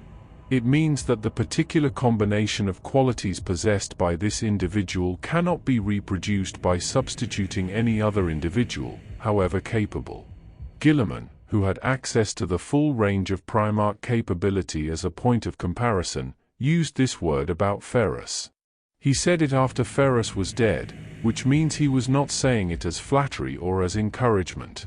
He was saying it as an honest assessment of what had been lost, of the specific and irreproducible quality of military mind and forge-born capability that had existed in Ferrus Manus, and that the Imperium, in the long and painful centuries that followed his death, would find no way of replacing. Those who faced Ferrus Manus in battle and survived to provide accounts described something that consistently defied the expectation that a being of his size and the weight of his armor should move with any degree of speed. He moved fast. Not merely fast for a being of his dimensions, but fast in absolute terms, with a speed that witnesses described as genuinely alarming when encountered for the first time. The combination of that speed, with the strength that his frame and his augmented hands concentrated into each blow, produced an effect on the battlefield that accounts struggled to capture in straightforward descriptive terms. Some reached for the language of natural forces rather than individual combat. A storm, a geological event. Something that arrived with a speed that did not allow adequate preparation and a force that did not allow adequate resistance. His enemies, by most accounts, had very little time to fully appreciate what was happening to them. Which was, in Ferrus Manus's assessment of how a battle should be conducted, precisely the correct outcome. Fulgrim and the Brotherhood of Iron. Among the bonds that formed between the Primarchs during the long decades of the Great Crusade, most were shaped by proximity, shared campaigns, or philosophical alignment. Brothers who fought alongside one another developed the particular trust that shared danger produces. Brothers whose values overlapped found in each other a recognition that reinforced their own sense of purpose. But the bond that formed between Ferrus Manus and Fulgrim of the Emperor's Children was something more difficult to account for through these ordinary explanations, because in almost every observable respect, these two beings should not have been close. They were, by temperament and by value, almost perfect opposites. Ferrus was iron, utility, bluntness, and the rejection of everything that did not serve a function. Fulgrim was gold, beauty, refinement, and the pursuit of perfection in all its aesthetic dimensions. They disagreed about almost everything that was not directly related to the prosecution of war. And yet the bond between them was, by the accounts of those who observed them together, genuine, deep, and warmly felt on both sides. Opposites, in this case, did not merely tolerate each other. They were, in some important sense, completed by each other. Before the Great Crusade had reached the full momentum of its expansion, before the thousands of worlds that would eventually fall under imperial authority had been catalogued and claimed, Ferrus Manus and Fulgrim met and fought. The circumstances of their first significant encounter produced what became one of the more celebrated duels in the history of the Primarchs, a contest between two beings who were each, within their own domains, genuinely extraordinary. The duel was not a political event or a formal test of precedence. It was the kind of meeting that occurred naturally when two individuals of comparable capability and considerable pride encountered each other and needed to establish the terms on which they would relate. They fought with everything they had, and the outcome was not the clean victory of one over the other but something rarer and, in many ways, more valuable. A mutual recognition. Each one discovering in the other a quality of capability and spirit that commanded genuine respect, rather than mere acknowledgement.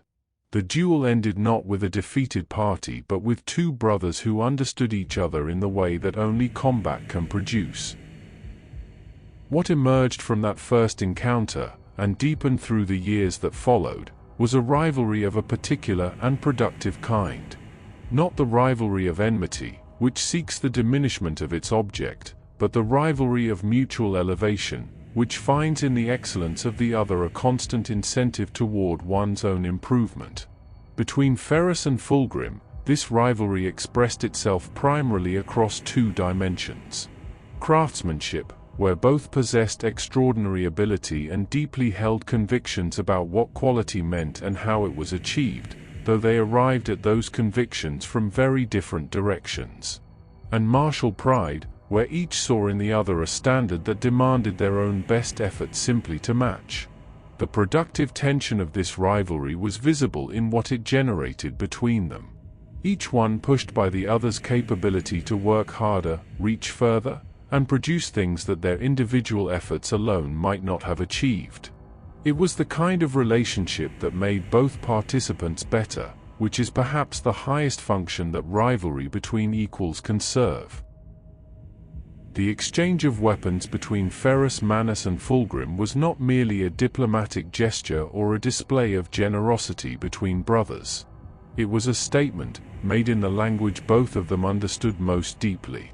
To give a weapon you had made yourself was to give something that represented your best capability, your truest understanding of what a made thing should be.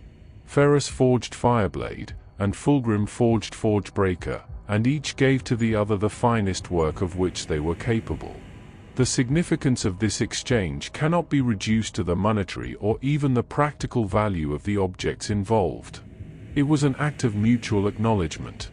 A declaration, made without words, that said, "I see what you are capable of, and I offer in return the full measure of what I am capable of." Between two beings whose primary mode of self-expression was through what they made, and what they could do, this was perhaps the most intimate form of communication available to them. The weapons carried, from the moment of their exchange, the weight of that acknowledgement. Trust, for Ferrus Manus, was not distributed easily or widely. His nature inclined him toward a self-sufficiency that had little need for the kind of trust that depended on another person's judgment or reliability. He trusted his own hands, his own assessments, his own conclusions drawn from direct observation and careful reasoning. The extension of that trust to another being required something that most could not provide. A demonstrated consistency of character that matched, over time, the standards he held himself to. Fulgrim provided this. Not through any formal demonstration or deliberate cultivation of Ferrus's confidence, but simply through being, over the long years of their brotherhood, exactly what he appeared to be. Passionate, genuine, committed to his own values with a completeness that Ferrus, whatever his reservations about those values, could not help but respect. The trust that developed between them was, by the accounts of those who knew them both, deeper and more personal than almost any other relationship Ferrus maintained. Which meant that when that trust became the instrument of something unimaginable, the damage it did was correspondingly absolute. Ferrus Manus respected his brothers. He respected them as warriors, as commanders, as products of the same extraordinary process of creation that had produced him. But respect, in his understanding, did not require agreement, and it did not prevent honest assessment. Those among the Primarchs who placed beauty, or philosophical inquiry, or political sophistication, above the direct and practical demands of war, occupied a position in his estimation that was, while not contemptuous, considerably below those whose priorities more closely matched his own. He did not argue this point at length or seek to convert those brothers to his view. That would have been a waste of time that could have been spent more productively.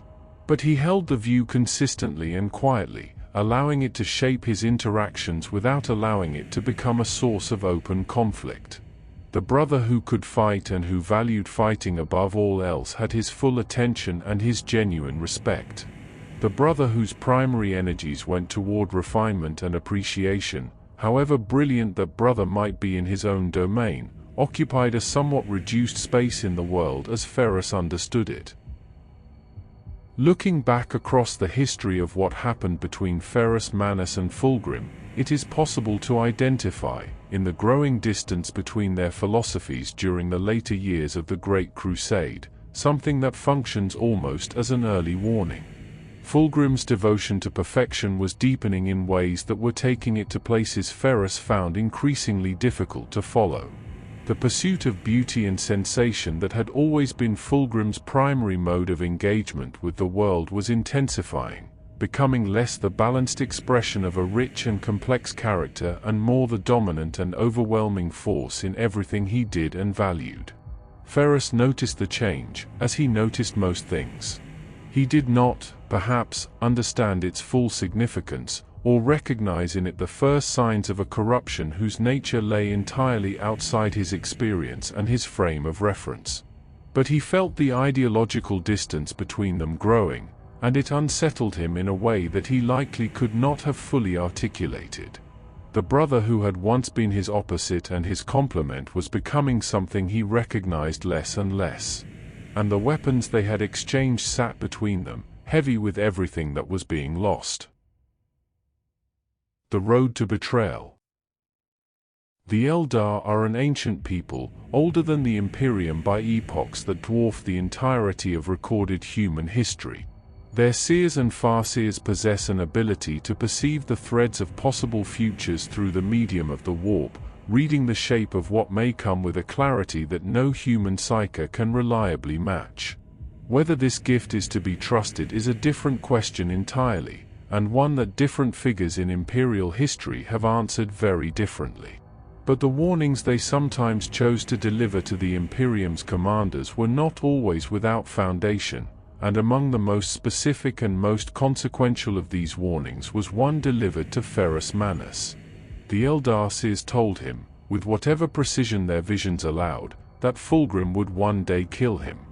That the brother he trusted above almost all others, the being with whom he had exchanged weapons and shared the particular intimacy of genuine rivalry and genuine friendship, would be the instrument of his death. It was a warning of the most personal kind. And it came from a source that Ferrus Manus was constitutionally predisposed to disregard entirely. The response of Ferrus Manus to the Eldar warning was, given everything that is known about his character and his values, entirely predictable. He dismissed it, The reasoning he applied was consistent with his broader worldview, and in the context of that worldview, not unreasonable. The Eldar were Xenos. Their motivations were alien and therefore fundamentally untrustworthy. Their manner of perceiving the future was rooted in the warp, that vast and treacherous psychic dimension whose nature Ferrus regarded with deep suspicion, and whose apparent revelations he viewed as far more likely to be manipulation than genuine foresight. A warning delivered by Xeno's seers, through psychic means, about the most trusted of his brothers. Every element of that combination was, to Ferrus Manus, a reason for skepticism. He had built his entire life and philosophy on what could be tested, measured, and demonstrated. Visions of possible futures, delivered by beings whose fundamental nature he distrusted, did not meet that standard. He filed the warning away in the same category as superstition and propaganda. Noise dressed as significance. And he moved on. There is a category of knowledge that is almost worse than ignorance. The partial awareness, the sense that something is wrong whose precise nature cannot be identified or confirmed, that sits at the edges of consciousness and refuses either to resolve itself into clear understanding or to dissipate entirely. Later legends that gathered around the figure of Ferrus Manus suggest that in the period before the heresy, he may have carried something of this quality. A vague and unformed awareness of his own doom that was too imprecise to act upon and too persistent to entirely dismiss.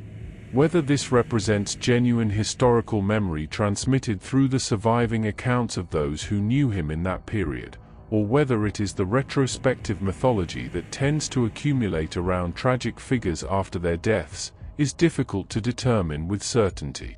What is clear is that the image of Ferrus Manus in his final years, as later tradition preserved it, is not one of unclouded confidence. It carries something darker at its edges. A shadow that he could not name, moving at the periphery of a vision that had always been, in every other respect, entirely clear.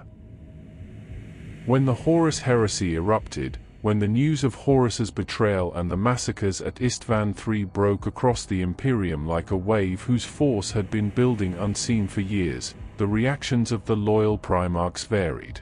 Some responded with the careful measured anger of beings who understood that emotion, however justified, needed to be subordinated to strategic thinking. Some were struck into a kind of paralysis by the incomprehensibility of what had happened.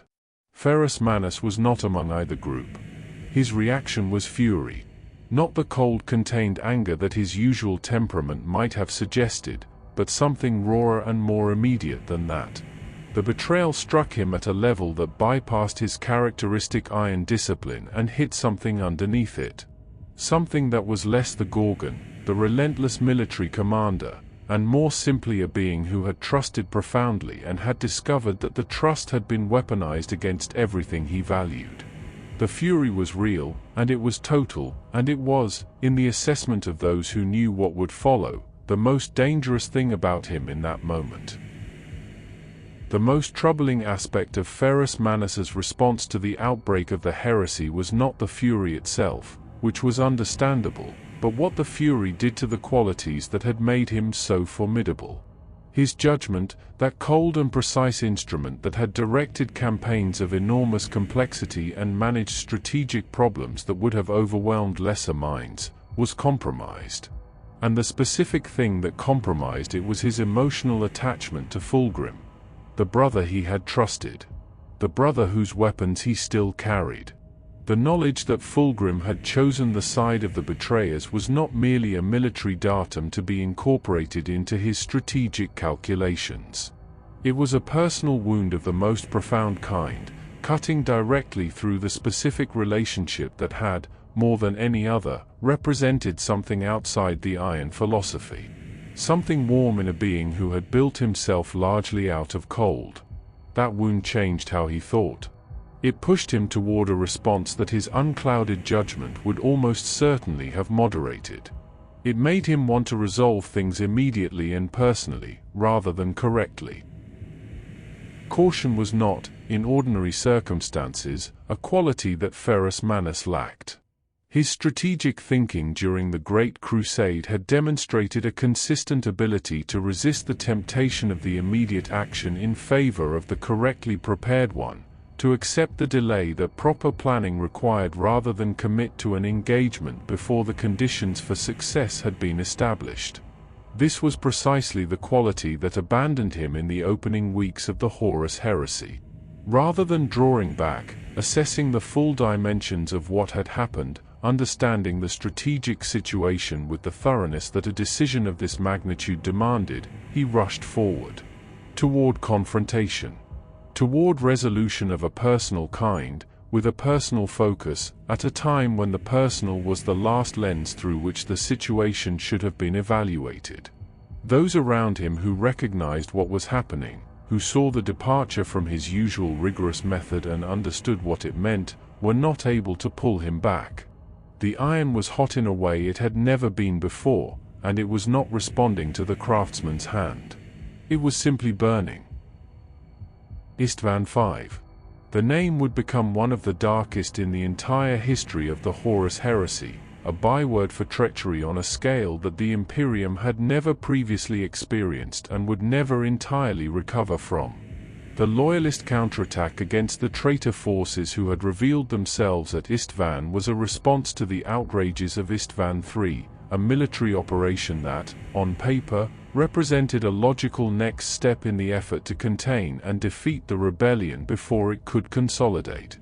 Ferrus Manus led the Iron Hands to that place as part of this counterattack, and in doing so he led them into the most catastrophic ambush in the history of the Space Marine legions. What waited at Istvan V was not merely the traitor forces they had come to engage. It was a trap, prepared with a deliberateness and a scale of deception that the loyalists, moving with the urgency of fury rather than the care of proper intelligence, had not detected.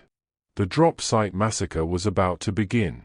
And at its center, waiting with a terrible patience, was the brother whose warning Ferrus had dismissed, whose weapons he still carried, and whose betrayal he was only beginning to understand the full depth of.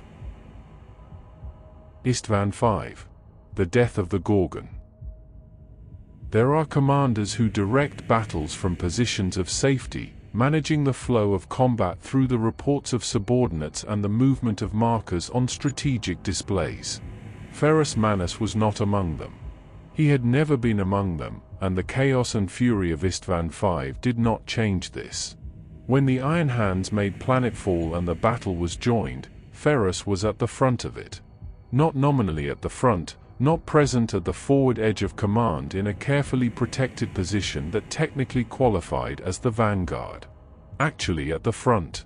Among the first into contact with the enemy, his living metal hands and his extraordinary body, doing the work that he had always believed a commander should be willing to do, alongside his warriors. This was consistent with everything he had ever been. The philosophy of iron was not a philosophy of delegation. It did not ask of others what it was unwilling to demonstrate itself. Ferrus had trained harder than his warriors, forged longer than his artificers, and now he fought further forward than his officers. It was, in its own terrible way, entirely characteristic. The Gorgon, in his final battle, was exactly where he had always been. At the point of maximum effort. The drop site massacre was not a battle that was lost through any failure of courage or capability on the part of the loyalist forces who walked into it. It was lost before it began, in the planning of those who had prepared the trap and in the emotional urgency that had prevented the loyalists from detecting it. The ambush was executed with a precision and a scale of coordinated treachery that remains, even measured against all the other atrocities of the Horus Heresy, something remarkable in its completeness. What had appeared to be a counterattack against isolated traitor forces became, in the space of hours, a killing ground of almost incomprehensible scale. Legions that had descended to the surface in the expectation of engaging a manageable enemy force found themselves surrounded, overwhelmed, and cut off, with the treacherous forces that had been positioned behind them closing in, before the full dimensions of the trap had even been grasped. The Iron Hands, the Raven Guard, the Salamanders. 3 legions, broken in a single engagement. Not through inferior capability, but through the oldest and most effective of military techniques. The betrayal of trust, executed at the moment of maximum vulnerability. In the chaos of a battlefield the size of Istvan V, with tens of thousands of warriors engaged across a landscape of fire and ruin, the meeting of 2 specific individuals might seem like a matter of chance. But there was nothing accidental about the confrontation between Ferrus Manus and Fulgrim. Both of them moved toward it, drawn by the same gravity that had defined their relationship across the years of the Crusade, now operating in its most terrible inversion. The brother who had been closest. The bond that had been deepest. The trust that had been most completely given. All of it now concentrated into a single point of convergence on a battlefield that was already consuming everything around them. When they found each other in the chaos, the armies that surrounded them became, for the duration of what followed, almost irrelevant. This was something that existed outside the scale of the larger battle. Something personal, and ancient, and freighted with the full weight of everything they had been to each other. 2 beings who had once fought to mutual recognition now meeting again, in circumstances that left no room for any outcome but the final one. Fulgrim, by the time he stood before Ferrus Manus on the killing fields of Istvan V, was no longer entirely the being that Ferrus had known. The corruption that had taken root in him, fed by the chaos entity bound within the blade he carried, had been working its transformation across the final period of the Crusade, deepening and expanding until it had reshaped his priorities, his perceptions, and his understanding of what he was and what he wanted. And yet some remnant of what he had been, persisted, or at least performed its persistence, in the appeal he made to his brother in those final moments before the duel began. He asked Ferrus to join Horus. To cross from the loyalist cause, to the side of the rebellion. The appeal, whatever its sincerity, was built on the architecture of what they had once been to each other. On the warmth of their brotherhood, on the specific intimacy of their friendship, on the particular quality of understanding that had existed between them. It was, in its way, a final gesture toward the relationship that had defined both of them. An invitation to preserve something by abandoning everything else. The refusal was immediate. There was no deliberation, no weighing of options, no moment of visible consideration that might have suggested the appeal had found any purchase in him at all. Ferrus Manus heard what Fulgrim was offering and refused it in the time it takes to draw a breath, with a completeness and a finality that foreclosed any possibility of further negotiation on the point. This was consistent with everything he was. The philosophy that had governed his entire life did not contain a mechanism for the kind of compromise being proposed. You did not join the side that had betrayed the Emperor. You did not cross to the cause that had broken the Imperium, regardless of who was asking or what was being offered in return. The iron in him, that quality which had always been his most fundamental characteristic, held. In the worst moment, in the most personal version of the choice, with the voice of his closest brother making the case, it held. He was offered a way to survive, and he refused it without hesitation. It was, in its own terrible way, the most complete expression of the Gorgon doctrine that Ferrus Manus ever produced. What followed the refusal was a duel of a kind that Istvan V had not yet seen, even amid all its carnage. 2 Primarchs, each one among the most capable warriors the Imperium had ever produced, fighting with everything they possessed in circumstances that gave neither of them any reason to hold anything back. Ferrus brought to the duel the full force of his extraordinary physical capability, his living metal hands, and the concentrated fury of a being who had watched everything he valued being destroyed by a betrayal that wore the face of his closest brother.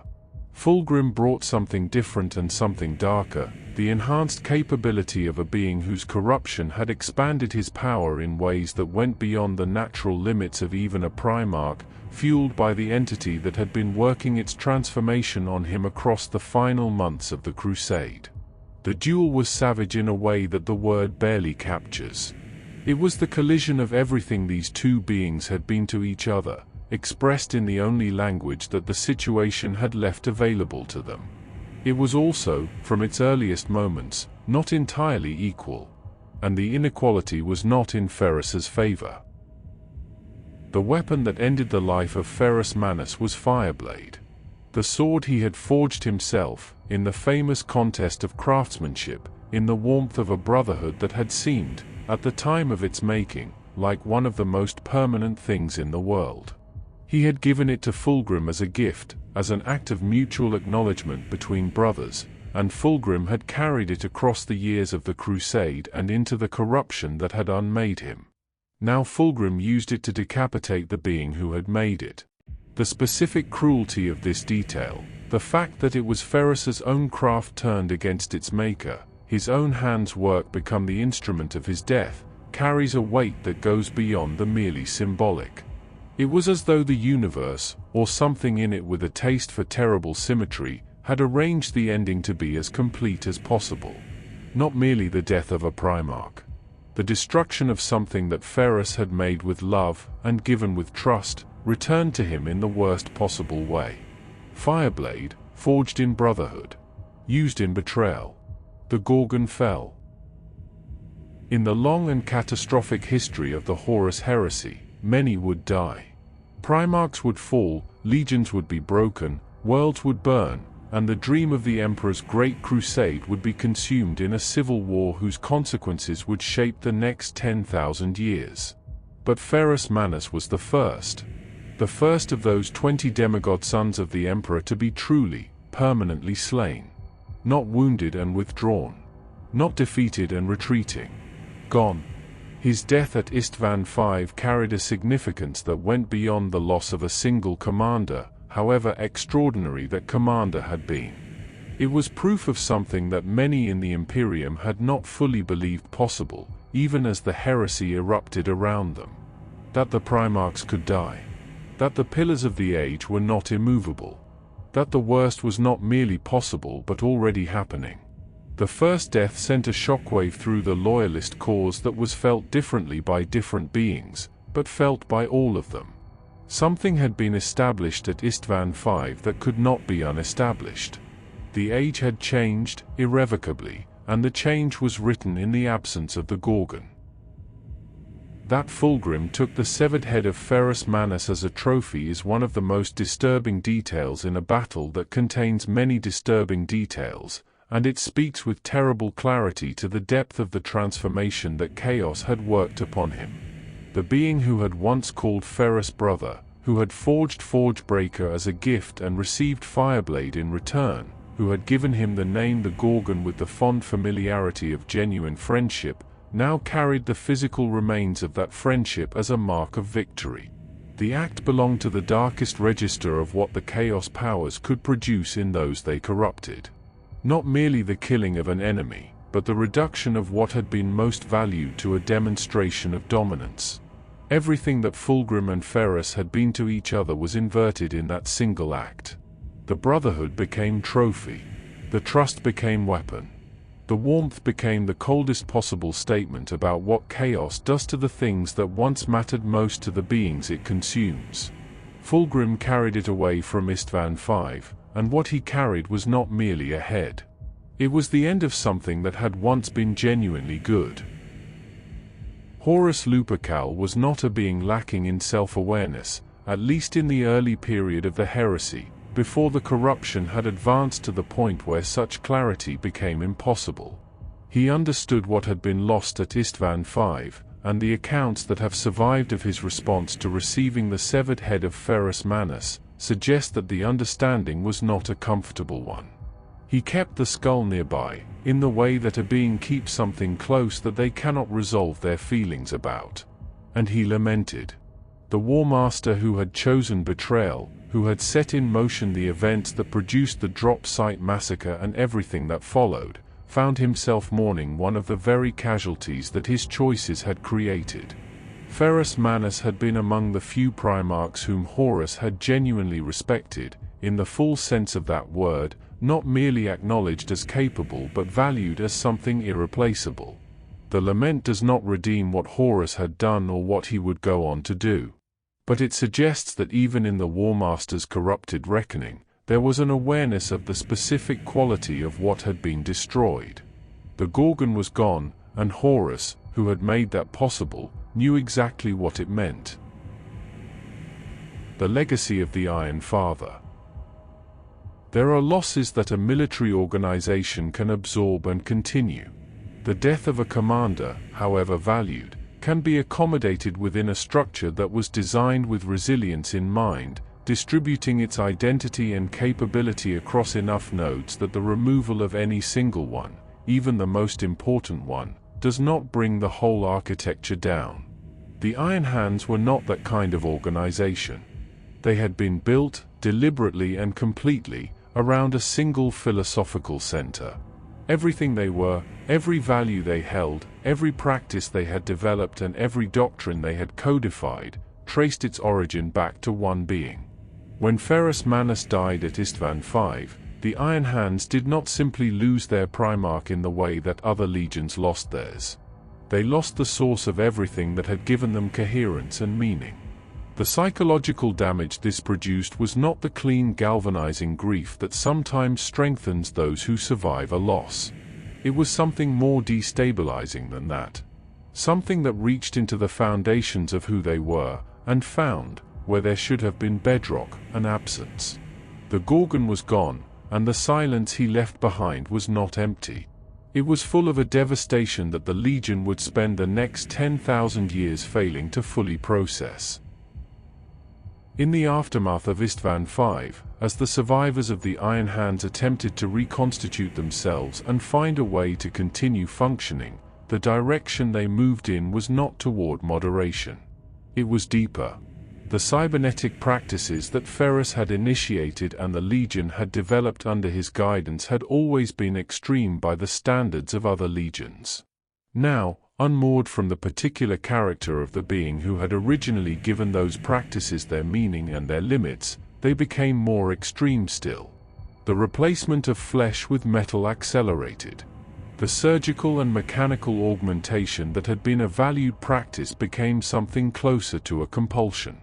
Warriors who had lost limbs in battle did not merely accept replacement.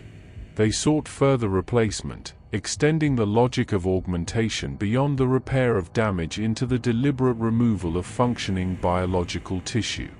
The iron was consuming the flesh, and without Ferrus to model the specific balance he had personally embodied, the balance point kept moving. Each generation pushed a little further than the last, following the logic of the doctrine to conclusions that its originator might not have recognized as his own. The conclusion that the Iron Hands drew from the death of their Primarch was not the conclusion that a detached observer might have reached. A detached observer might have noted that Ferrus died because he was ambushed at overwhelming odds, because the Loyalist counterattack was strategically compromised by insufficient intelligence, and because the emotional impact of Fulgrim's betrayal had disrupted his normally precise judgment. These were the proximate causes of his death, and they were all, in different ways, recoverable failures.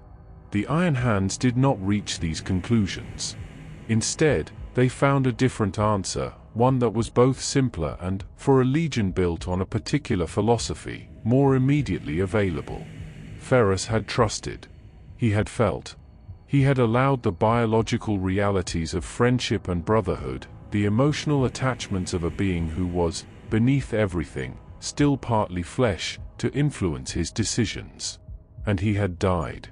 The lesson, as the Iron Hands read it, was unambiguous. Flesh had killed their father. Emotion had opened the door, through which his death had walked. The prescription was obvious, and they applied it with the thoroughness that their nature demanded. Death, in the mythology of military organizations, is rarely allowed to remain merely a death. It is interpreted, contextualized, given meaning that extends beyond the loss of an individual into something that the living can use as instruction or as warning. The death of Ferrus Manus underwent exactly this process within the Iron Hands, but the meaning extracted from it was of a particular and unforgiving kind. His death became a doctrinal warning. A standing lesson, built into the formal structure of how the Legion understood itself and what it demanded of its warriors. Weakness had contributed to his death, and so weakness was to be excised with renewed urgency. Attachment had compromised his judgment, and so attachment was to be regarded as a vulnerability to be eliminated rather than a quality to be managed. Mercy had never been a significant part of his philosophy, but whatever residual space it had occupied was now closed. The Gorgon's death became the permanent irrefutable argument against every soft quality that his philosophy had already been suspicious of. He was gone, and in his absence, the harder edges of everything he had believed were left without the specific humanity that had in him given those edges their proper context. The fracturing of the Iron Hands into clan companies in the aftermath of the heresy was not merely an organizational response to the practical challenges of rebuilding a shattered legion. It was an attempt, imperfect and ultimately incomplete, to preserve something of what Ferrus had built by distributing it. The clan structure that he had originally drawn from Medusa and imposed on the Legion now became the primary framework through which his legacy was maintained and transmitted. Each clan company carried its own interpretation of his ideals, its own emphasis within the broader philosophy he had established, its own traditions of augmentation and discipline and memory. The result was a legion that maintained a recognizable shared identity while developing internal variations that sometimes pulled in different directions. The disagreements between clan companies about the correct interpretation of Ferrus's teachings were not trivial. They were, in some cases, profound. But they were disagreements conducted within a shared framework. Arguments between different versions of the same inheritance rather than departures from it. The Gorgon sons were fractured, but they were fractured along lines that he himself had drawn. Even in pieces, they were still his.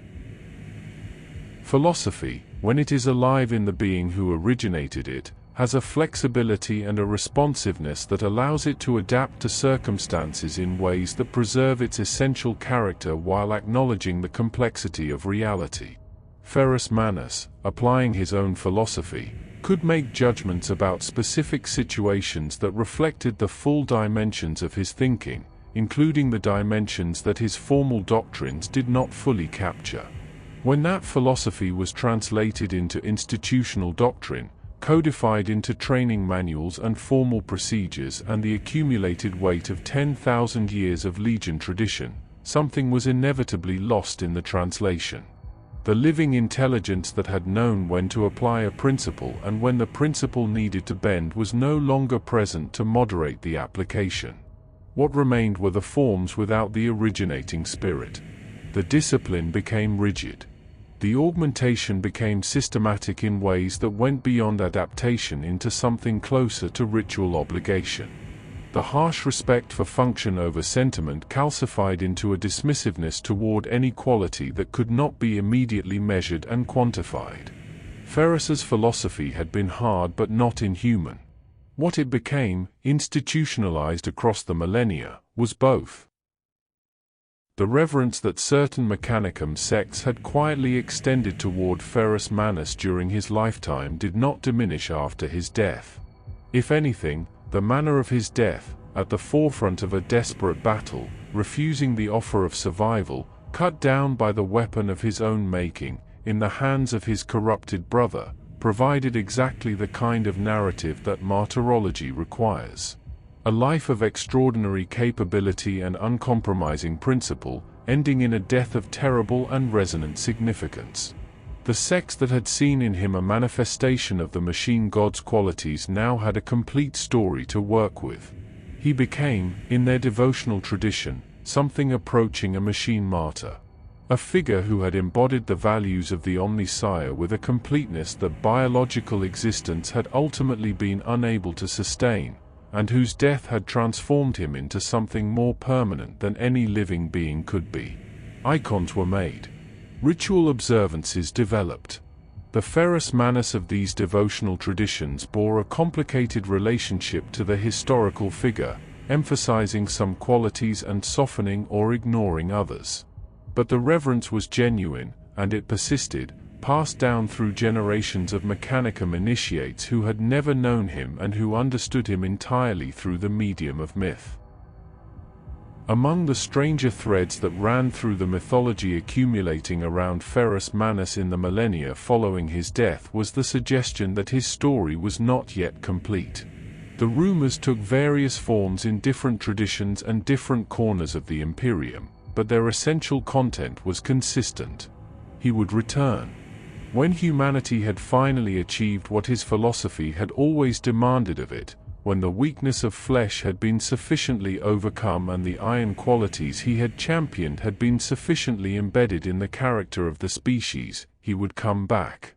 This is a pattern of myth familiar from many cultures across many worlds, the sleeping king waiting for the moment of his people's greatest need. In the context of the Iron Hands and the Mechanicum sects that had incorporated him into their devotional practice, the specifics were shaped by the particular values of those communities. The return would not be granted to a humanity that had softened. It was a reward for a humanity that had, at last, fully become what Ferrus had always believed it needed to be. An incentive, built into legend, toward the perpetual hardening that his doctrine demanded. The Siege of Terror was the culmination of everything the Horus heresy had been building toward. The final, apocalyptic confrontation at the heart of the Imperium, the battle that would determine whether everything the Emperor had created would survive or be consumed.